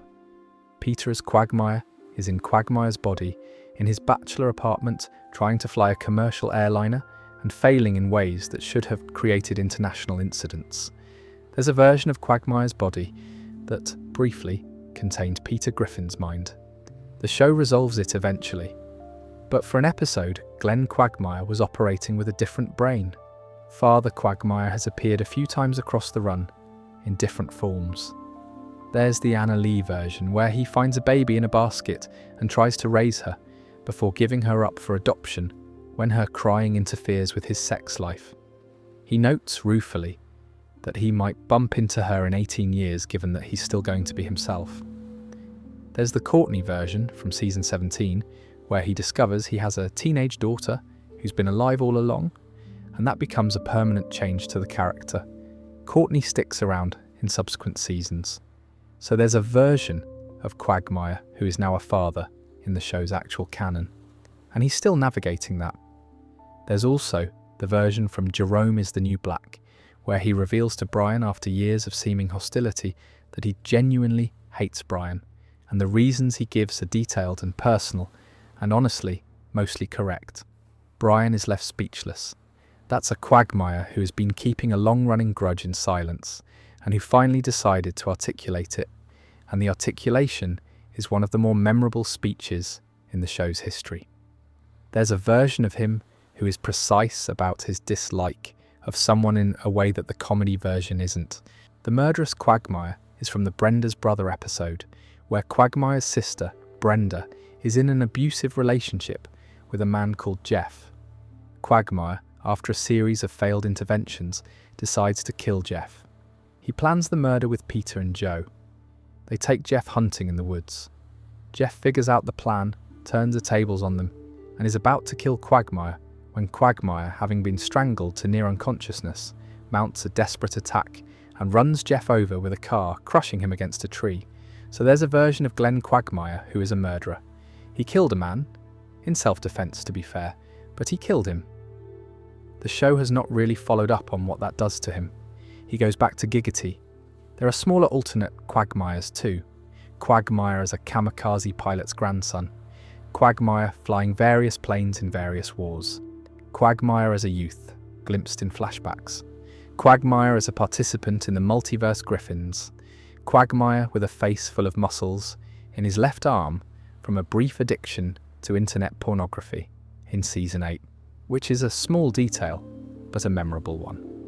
The Quagmire I keep thinking about is the Castaway, because the Castaway one is the version that most clearly has experienced something the rest of the cast hasn't, and it's the version the show has done the least with.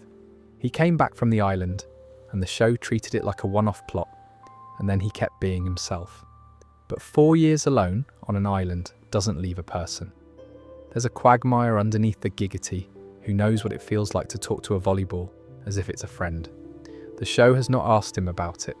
He's not been allowed to discuss it. He carries it, right? Joe is the friend everyone forgets to talk about. Quagmire gets the catchphrase. Cleveland gets the falling out of the bathtub gag. Peter gets the show. Joe gets to be the responsible one, which on Family Guy means he gets to be quiet. He's voiced by Patrick Warburton, who has one of the most distinctive voices in television, and it's hard to imagine anyone else playing the part. He's a paraplegic police officer who lives next door to the Griffins. He's married to Bonnie, and they have 2 children, Kevin and Susie. That's the default. He's the most law-abiding member of the Drunken Clam crew, which is not saying very much given who else is at the table. Joe's most genuinely surprising alternate version is again from Peter's Progress, when Madame Claude reads his palm. She tells us, with the same casualness as everything else in that episode, that Joe was, in a previous life, an octopus, specifically an octopus whose legs were bitten off by a shark.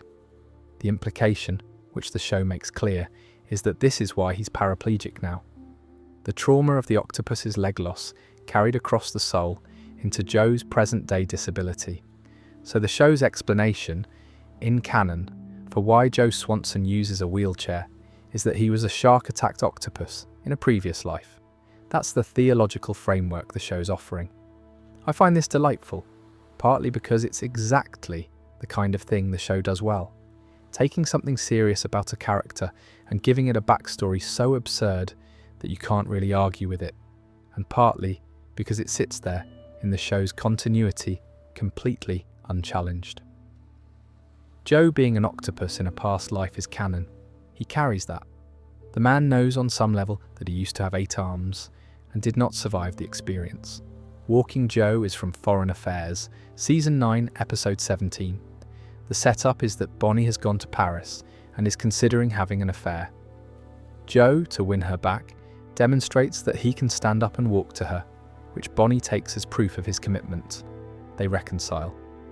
And then as they walk away from the hotel, the camera reveals that Quagmire is strapped to Joe's back, operating Joe's legs from behind. Joe was not actually walking. Quagmire was walking, and Joe was being carried. So in that episode, there's a version of Joe whose mobility is fake, but is presented as real for the duration of an emotional scene.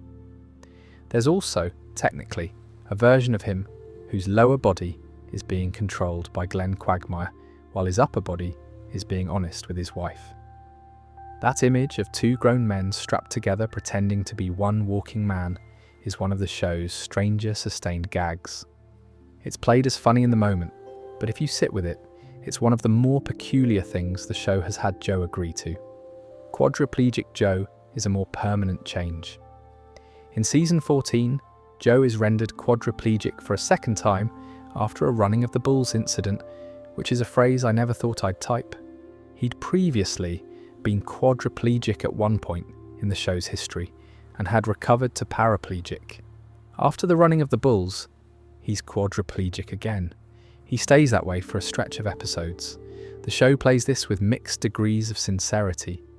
There are some genuinely difficult scenes about Bonnie having to physically care for him, and there are some scenes that play it for comedy. He eventually recovers back to paraplegic, in keeping with the show's rule that long-term character changes can be reversed if the writers find them inconvenient.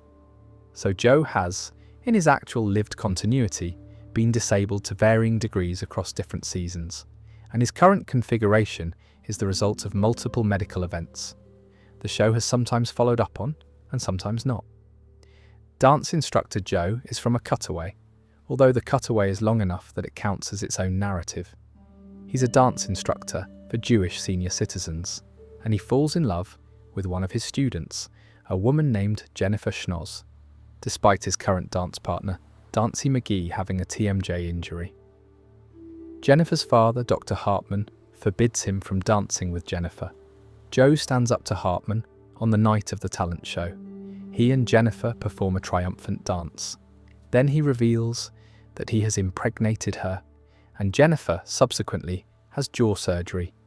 So in a parallel imagined version of Joe's life, he's a senior citizens dance instructor, in love with his student, defying her father, and somehow also gotten her pregnant.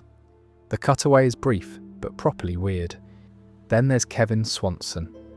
This isn't quite an alternate version of Joe, but it's an alternate version of Joe's family, which I think counts. Kevin, Joe's son, was reported dead in Iraq for a stretch of the show's run. It came up in episodes. Bonnie cried about it, Joe had to live with it, and then in season 10 in the Thanksgiving episode, Kevin walks back through the front door, alive and well. He'd survived. The show treats this as a joyful surprise, but it also means that for several seasons, Joe was a father whose son was dead, and now he's a father whose son is alive. The version of Joe who lived through that grief is in there. The version who got his son back is also in there. They're the same Joe, but they've had different experiences, and you can't really erase the years of mourning just because the kid showed up later. There's also the version of Joe who, in various cutaways and dream sequences, has been able to walk. There are full episodes where the writers have indulged in some kind of fantasy or hallucination that lets Joe stand up. Each of these is a brief alternate version, the version of him who's whole. He doesn't get to be that version often, and the show always brings him back to the wheelchair by the end. But the versions exist. There's also Joe's father, Bud, who appeared in an episode where Peter took such a liking to him that he tried to take Bud away from Joe. The episode contains a version of Joe who has to physically defend his relationship with his own father. Bud reveals he's been hiding anger because he was afraid one of his children would also become disabled. The Joe of that episode is the version having a difficult conversation with a father who's never quite known how to talk to him. That's a different Joe than the one who's normally on screen. Smaller alternate Joes are scattered through the run. Joe as a quad rugby player, briefly.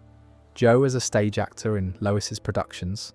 Joe as a Civil War sheriff in the Bumblescum episode. Joe in the Star Wars parodies, where he plays Lando Calrissian, which is a casting choice that has aged in interesting ways. Joe as a participant in the Octopus Joe revelation, sitting at the Drunken Clam, hearing for the first time that he was once an octopus, having to incorporate that into his understanding of himself. The Joe with the dead son is the version this show actually committed to for a while. They let him grieve. They let Bonnie grieve. And then they undid it, and most of us moved on. But a person doesn't just delete that experience. There's a Joe in this show's continuity who knew what it was to have a child killed in a war, and who had years of his life shaped by that knowledge. Then he got the kid back, and the show acted like it hadn't happened, and the daily comedy resumed. But it did happen. It's still in him. That version of Joe is still there. Right. Cleveland. Cleveland is the friend who gets the most quiet treatment in the main show, partly because he's also the one the show kept making major structural changes to. He had a spin-off. He came back from the spin-off. He was recast. He's lived more of his life inside the Family Guy universe than he has on screen in some ways, because so much of his story has been told outside the original show. We'll work through it. The default Cleveland Brown is Peter's neighbour, mild-mannered, soft-spoken, married to Loretta in the early seasons. He works at a deli, although the show is hand-wavy about this. His running visual gag is that whenever something dramatic happens, his bathtub falls out of the upper floor of his house and lands in the front yard with him still in it, where he says, "No, no, no, no," the whole way down. It's one of the show's most reliable physical comedy bits across the entire run.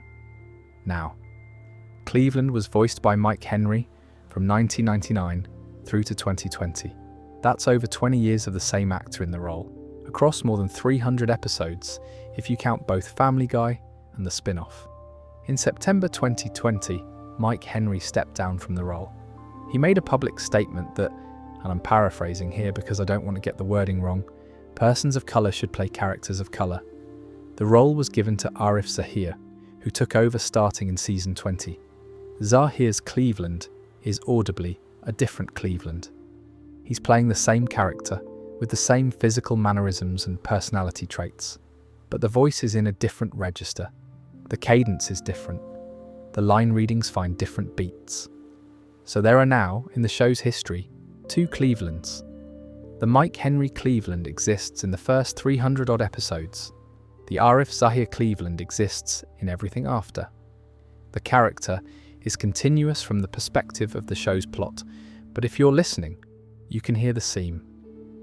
It's one of the more significant voice actor changes in animated sitcom history, partly because of how it was handled, quietly, on the actor's own initiative, with no in-universe acknowledgement, and partly because the show kept going as if nothing had happened. Some viewers prefer one version, some viewers prefer the other. Both are correct. They're both Cleveland. Then there's the Cleveland Show. This is a whole separate animated series that ran from 2009 to 2013, in which Cleveland left Quahog, moved to Stool Bend, Virginia, married a woman named Donna, and inherited her 2 children, plus had a son with her. The show was created by Seth MacFarlane, Richard Appel, and Mike Henry, and it ran for 4 seasons before being cancelled. So between 2009 and 2013, there were 2 Clevelands existing in slightly different shows, both voiced by Mike Henry, both technically the same character. Family Guy treated him as off-screen during that period, and his absence was occasionally referenced in episodes. Then the spin-off ended, and Cleveland came back to Quahog with Donna and the kids in season 12. This means there's a whole period of Cleveland's life that happened on a different television show. He had a marriage we mostly didn't see on Family Guy. He had a stepson and a stepdaughter and a son, all of whom now live in Quahog. He had an entire daily life in Stool Bend that's mostly invisible to viewers who only watched Family Guy.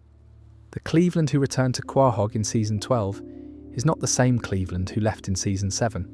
He's been through several years of different stories, married to a different woman, in a different house, in a different state.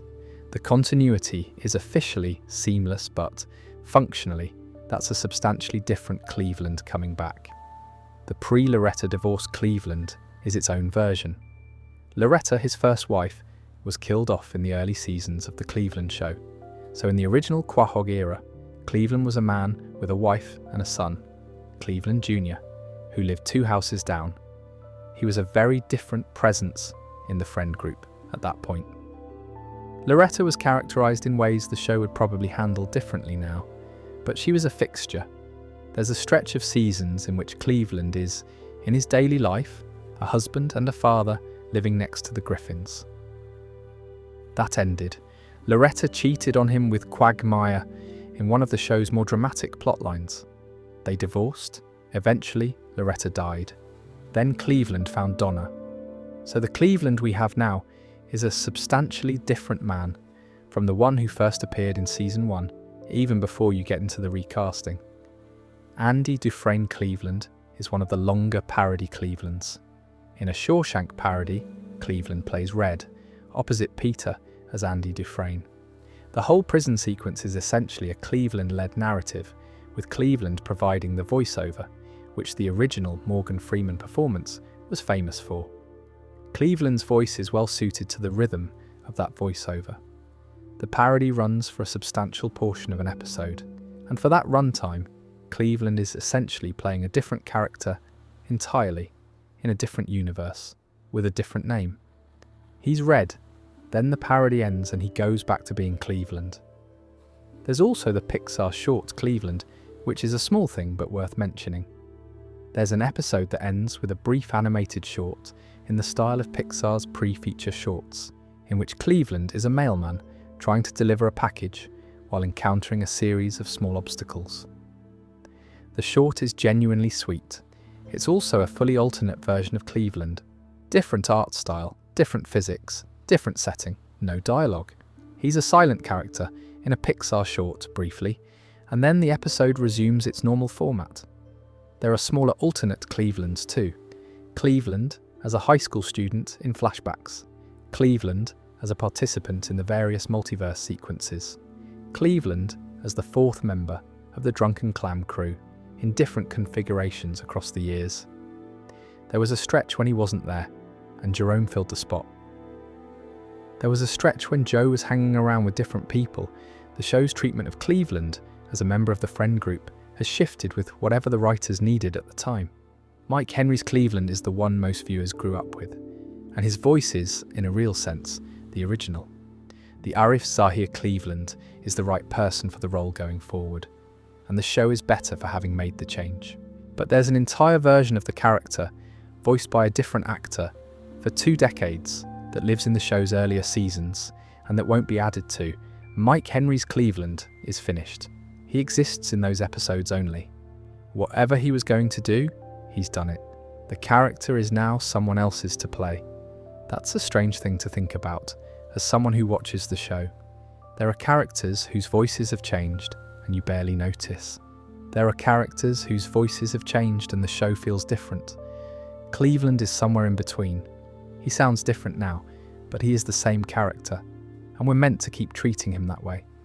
The show is asking us to, so we do. Right, let's wander out into Quahog.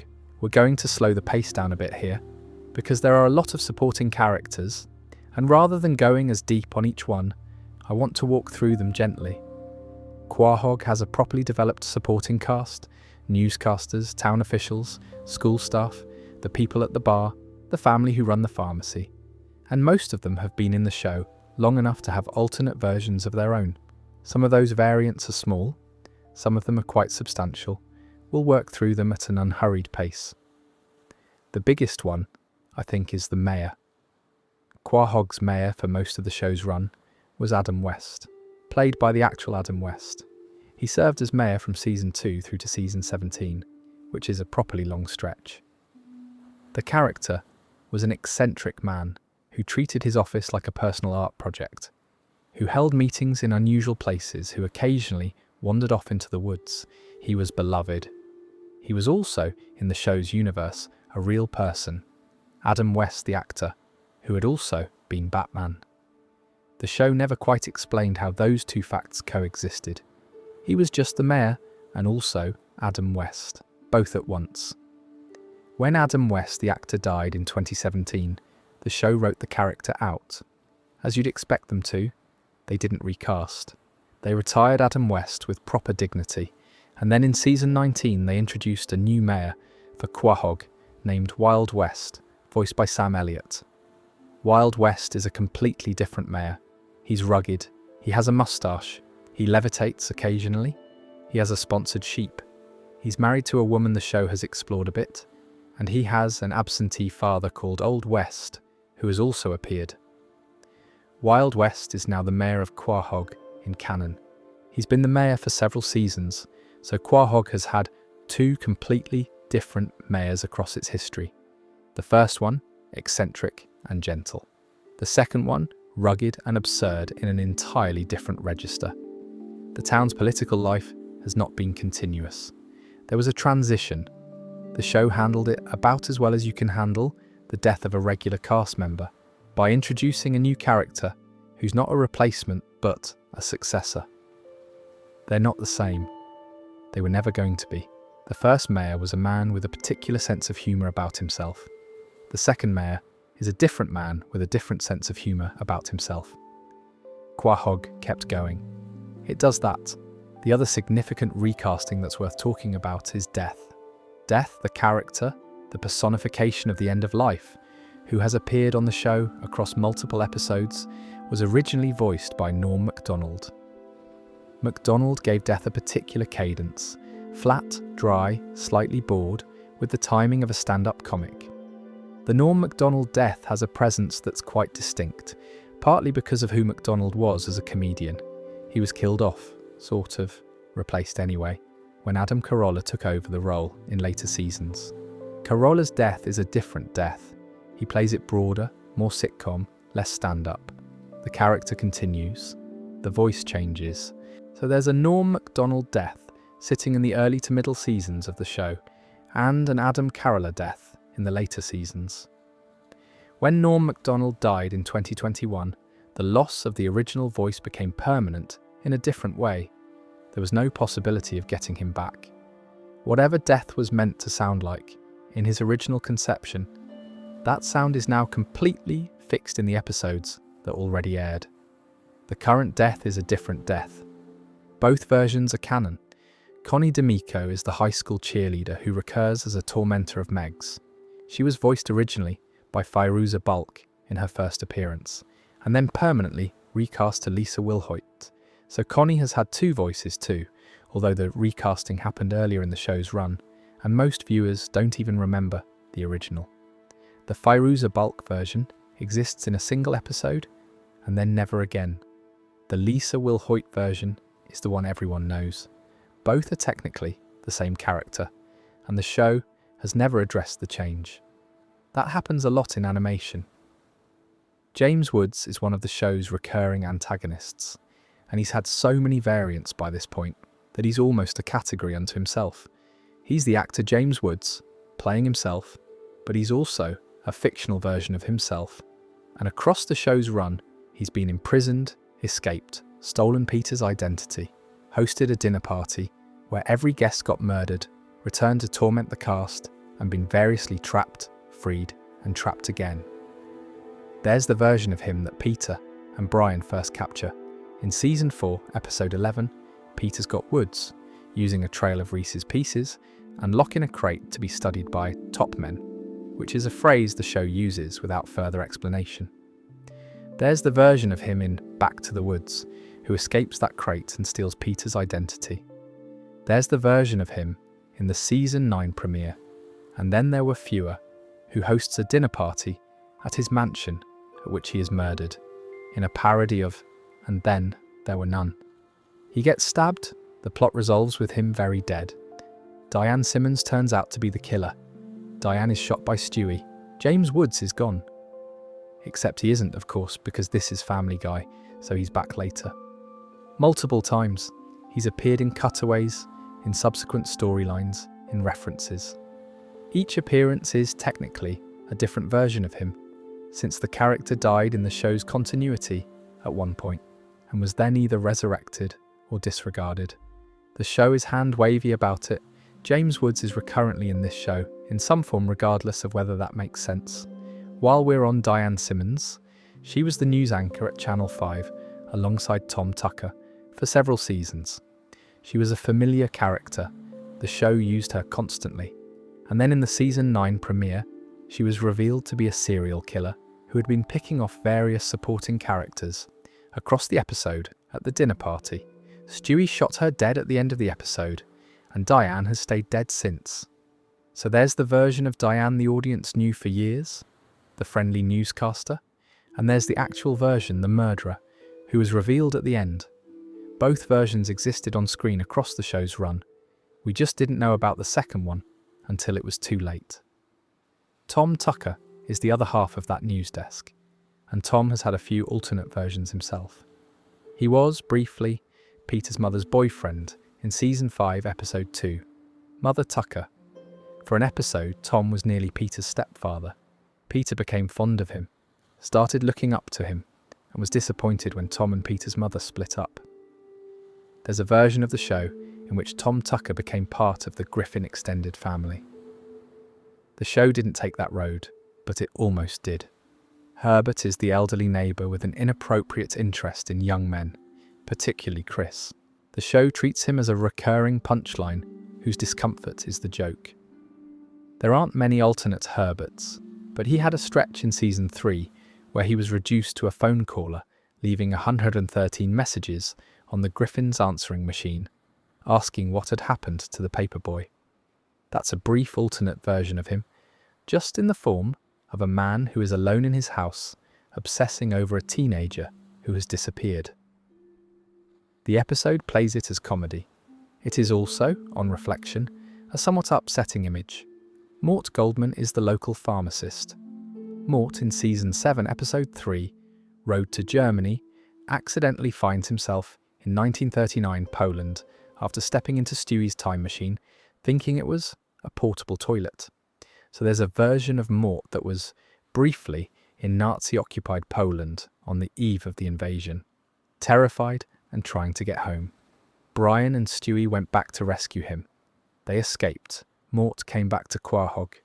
But the version of him who was in 1939 Poland is in his memory now, somewhere. He has that experience. Carter Pewterschmidt has had a few variants. The cold and dismissive father he is by default. The version of him who had an affair in Welcome Back, Carter, which led to a temporary divorce from Babs. The Welcome Back Cotter parody opening of that episode is one of my favourite small moments in the show. The version of him who hates Christmas until Peter accuses him of acting Jewish, after which he reverses his position. Carter is generally consistent across the run, but the show has stretched him in different directions in individual episodes. Jerome is worth a mention. When Cleveland left for the spin-off, the friend group temporarily expanded to include a fourth member, Jerome, voiced by Kevin Michael Richardson. Jerome was a fully developed character for a stretch of episodes. He had history with Lois, which was uncomfortable for Peter. He had jokes that the writers had clearly thought through. He was a real attempt to plug a hole in the show's social architecture. And then Cleveland came back, and Jerome stayed in the cast but in a much smaller way. There's a version of the friend group for several seasons where Jerome was the fourth member at the bar instead of Cleveland. The show doesn't really refer to that period now.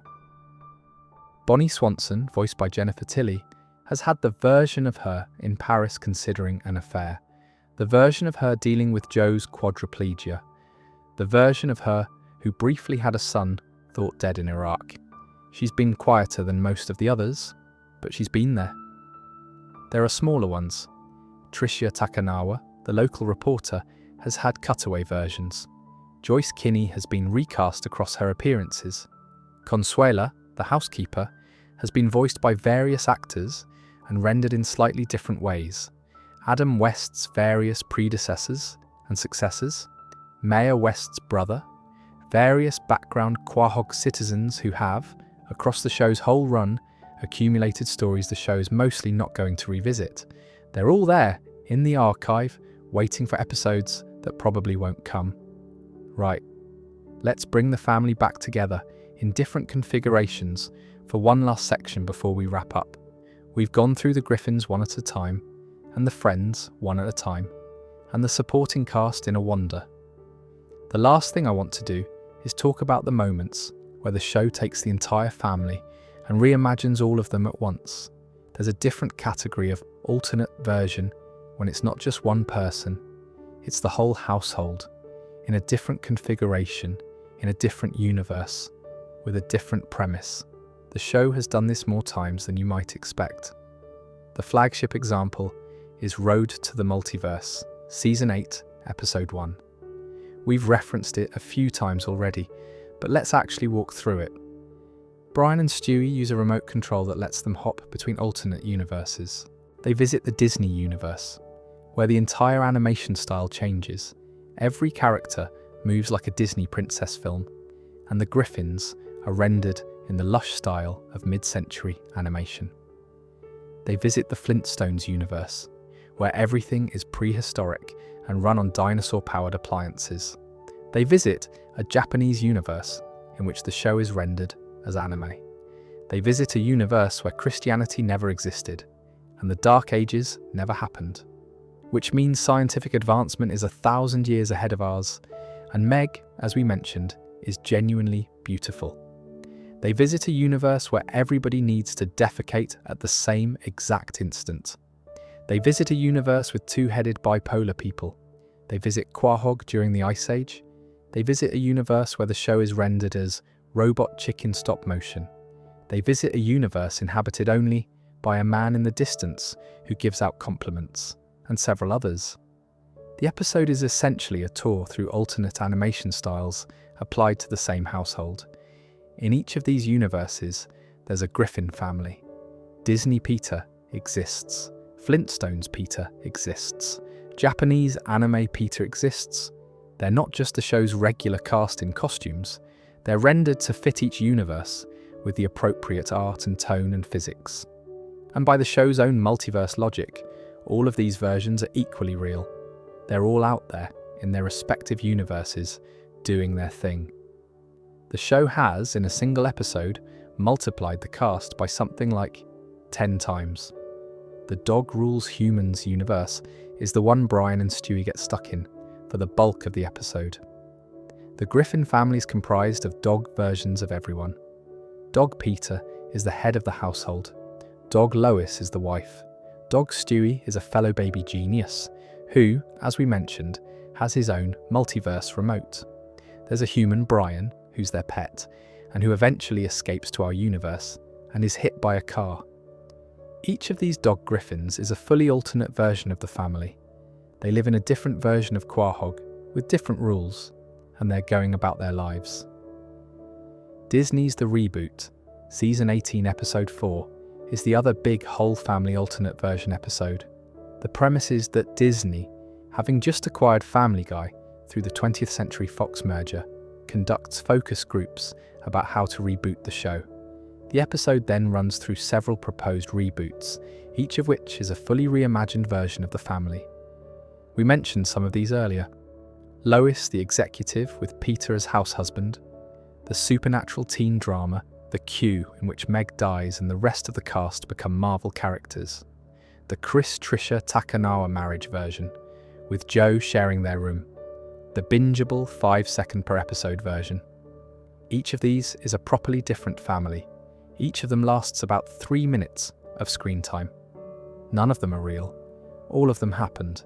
The episode resolves with the Griffins being told that the show will continue as is after the executives discover that the orders to change the show came from a squirrel that snuck into the building. The squirrel is given no further explanation. The show goes back to its default configuration. But for the runtime of that single episode, there are something like 4 or 5 fully alternate versions of the entire Griffin family on screen, and you have to count all of them. The Simpsons Guy, Season 13, Episode 1, is the famous crossover episode with The Simpsons. The Griffins, fleeing Quahog after Peter offends the internet with a misogynistic comic strip, end up in Springfield. They meet the Simpson family. They spend most of the episode interacting with them. The two families bond at first, then begin to feud, culminating in a massive fight between Peter and Homer that destroys most of the town. So there's a version of the Griffins who exist in Springfield. briefly, who walked the same streets as Bart and Lisa, who got into a brawl with the cast of one of the most successful animated sitcoms of all time. That version of them is in this show's continuity. It's also, technically, in The Simpsons' continuity, depending on how you read the framing. Per Terminator we've covered, but let's bring it back here because the whole family aspect of it is interesting. The episode doesn't just have Robot Peter, it has Robot Lois, Robot Brian, Robot Stewie, Robot Joe, Robot Cleveland, Robot Quagmire. Essentially every named character in the show eventually appears in Terminator form across the second half of the episode, all sent back from 2060 by their future selves to fight a war over an Instagram comment. The episode is, by the end, a fight between every regular character and a robot version of every regular character. The whole cast doubles. Every member of the Griffin family is fighting their own machine duplicate. The episode treats this as comedy, but the visual is one of the more memorable things in the later seasons. The time travel rewritten Griffins are scattered across multiple episodes. In Back to the Pilot, there are versions of the family in which 9/11 has been prevented and the United States is a post-apocalyptic wasteland. There are versions in which Brian became the author of the Harry Potter books. There's a version of the family that lives in a future America that is in its second civil war. None of these are reset all the way. The episodes generally end with the original timeline restored, but for a stretch of an episode each, the audience saw the Griffins existing in a substantially different version of history, with substantially different consequences. The Untold Story Griffins are the version of the family from Stewie Griffin, The Untold Story, the direct-to-DVD movie that was later sliced into 3 episodes. The movie has its own internal continuity, a version of the family in which Stewie meets Stu, in which Peter has a TV segment called You Know What Really Grinds My Gears, in which Lois is teaching her children about adult relationships in some properly inappropriate ways. The movie is canon, it happened. The version of the family that lives in those episodes is a version of the family. The Star Wars Griffins are from the Laugh It Up, Fuzzball trilogy, Blue Harvest, Something Something Something Dark Side, and the third one with the title that has an exclamation mark in it that I'm not going to read aloud, which are extended parodies of the original Star Wars films. Peter is Han Solo, Lois is Leia, Chris is Luke, Stewie is Darth Vader, Brian is Chewbacca sort of. The whole family's repositioned into the Star Wars universe across 3 full hour-long episodes. They have lightsabers, they go to Tatooine, they blow up the Death Star. The trilogy is one of the most ambitious things the show has done, and it's a fully realised alternate version of the family living a completely different life across 3 feature-length stories. Then there's the Family Guy version of the family, from Season 8, Episode 2. After Lois discovers her mother was Jewish, the Griffins briefly convert to Judaism. They have a Sabbath dinner. Peter wears a kippah. Stewie performs a circumcision joke. The episode resolves with the family going back to Catholicism, but for the duration of that episode, there's a Jewish Griffin family in the show's continuity. The version of the Griffins who, briefly, were going to live as Jews and pass that heritage on to their children. The show didn't pursue it, but they showed it. There are smaller examples too.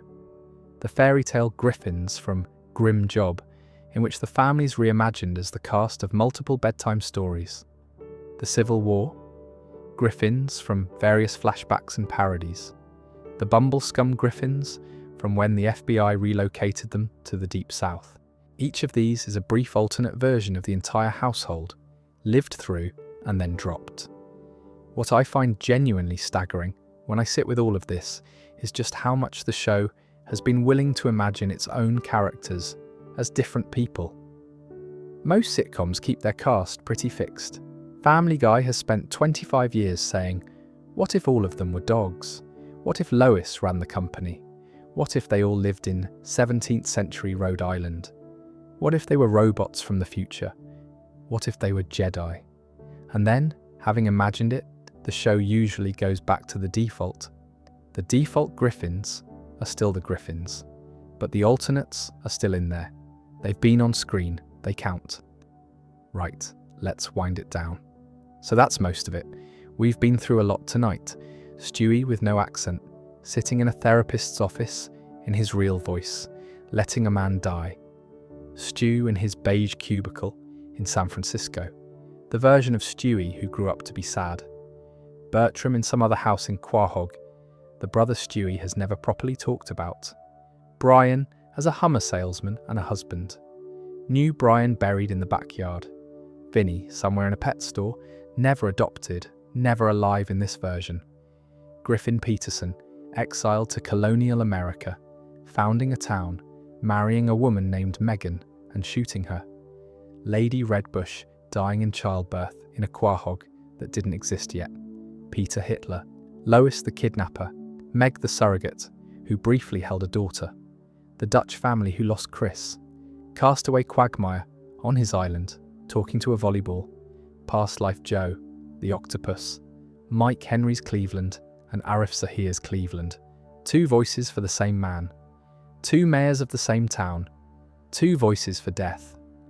Robot versions of every member of the cast sent back from 2060 over an Instagram comment. A whole multiverse of Griffin families, each just as real as the one we know. A show running for as long as Family Guy has been running is going to accumulate all of this. There's no way around it. You have all that span of writers' rooms, with the staff turning over and the showrunners changing and the cultural moment shifting around the show. And over that span, the only thing the writers have to keep doing is making more episodes. So they reach for whatever they can get. They imagine alternate versions, they pull from the multiverse, they bring back characters who died. They recast actors who left. They retcon backstories that no longer fit. The result, after enough time, is a show with no fixed shape. The default version of the family is one version among many. The canonical version of any character is the one the writers chose for that week. And next week, they might choose a different one. I think that's actually fine. I think it's part of what makes the show interesting to come back to. If you only watched the first 3 seasons, you'd have a totally different idea of what Family Guy is than someone who only watched the last 3. They're not even really the same program. The cast is mostly continuous, the setting is mostly continuous, but the tone, the plotting, the relationship between the characters and their histories, all of that has shifted repeatedly over a quarter of a century. The variants we've talked about tonight are part of how that shifting happens. The ones I keep coming back to when I'm thinking about all of this are the quiet ones. The Stewie without the accent. The Brian who lived with the Hendersons before. The Dutch family wondering about their stolen son. The Joe who grieved a son he eventually got back. The Quagmire who spent 4 years alone on an island. None of these are the big comedic spectacles. None of them are the multiverse remote or the Star Wars trilogy or the robot duplicates. They're the small moments where the show, almost by accident, suggested that the version of these people we're watching is one of many possible versions, and that the others are still there somewhere in the show's continuity, having had their lives. Family Guy will keep going. There are at least 4 more seasons coming by the deal that was announced in 2025. The variants will keep accumulating. The Griffins will keep being other people. New characters will come, old voices will be recast, time machines will be rebuilt. The multiverse remote will probably get used again. There's a lot of shows still to come, and years from now, when we're all having this conversation again, the list will be longer. I've got a few other Family Guy videos planned, by the way. A proper deep dive on Quagmire's full backstory across the years, which there's a lot more to than what we covered tonight. The Brian death and revival arc as its own episode-by-episode breakdown. The full Pewterschmidt family lore, which has its own dynastic complications I didn't get into here. The multiverse episode picked apart frame by frame. The Stewie therapy episode in proper depth. If any of those sound interesting, let me know. But for now, that's enough for tonight. Wherever you are, I hope this was a comfortable way to wind down. The show keeps going. The variants keep stacking up. And the questions are always more interesting than the answers.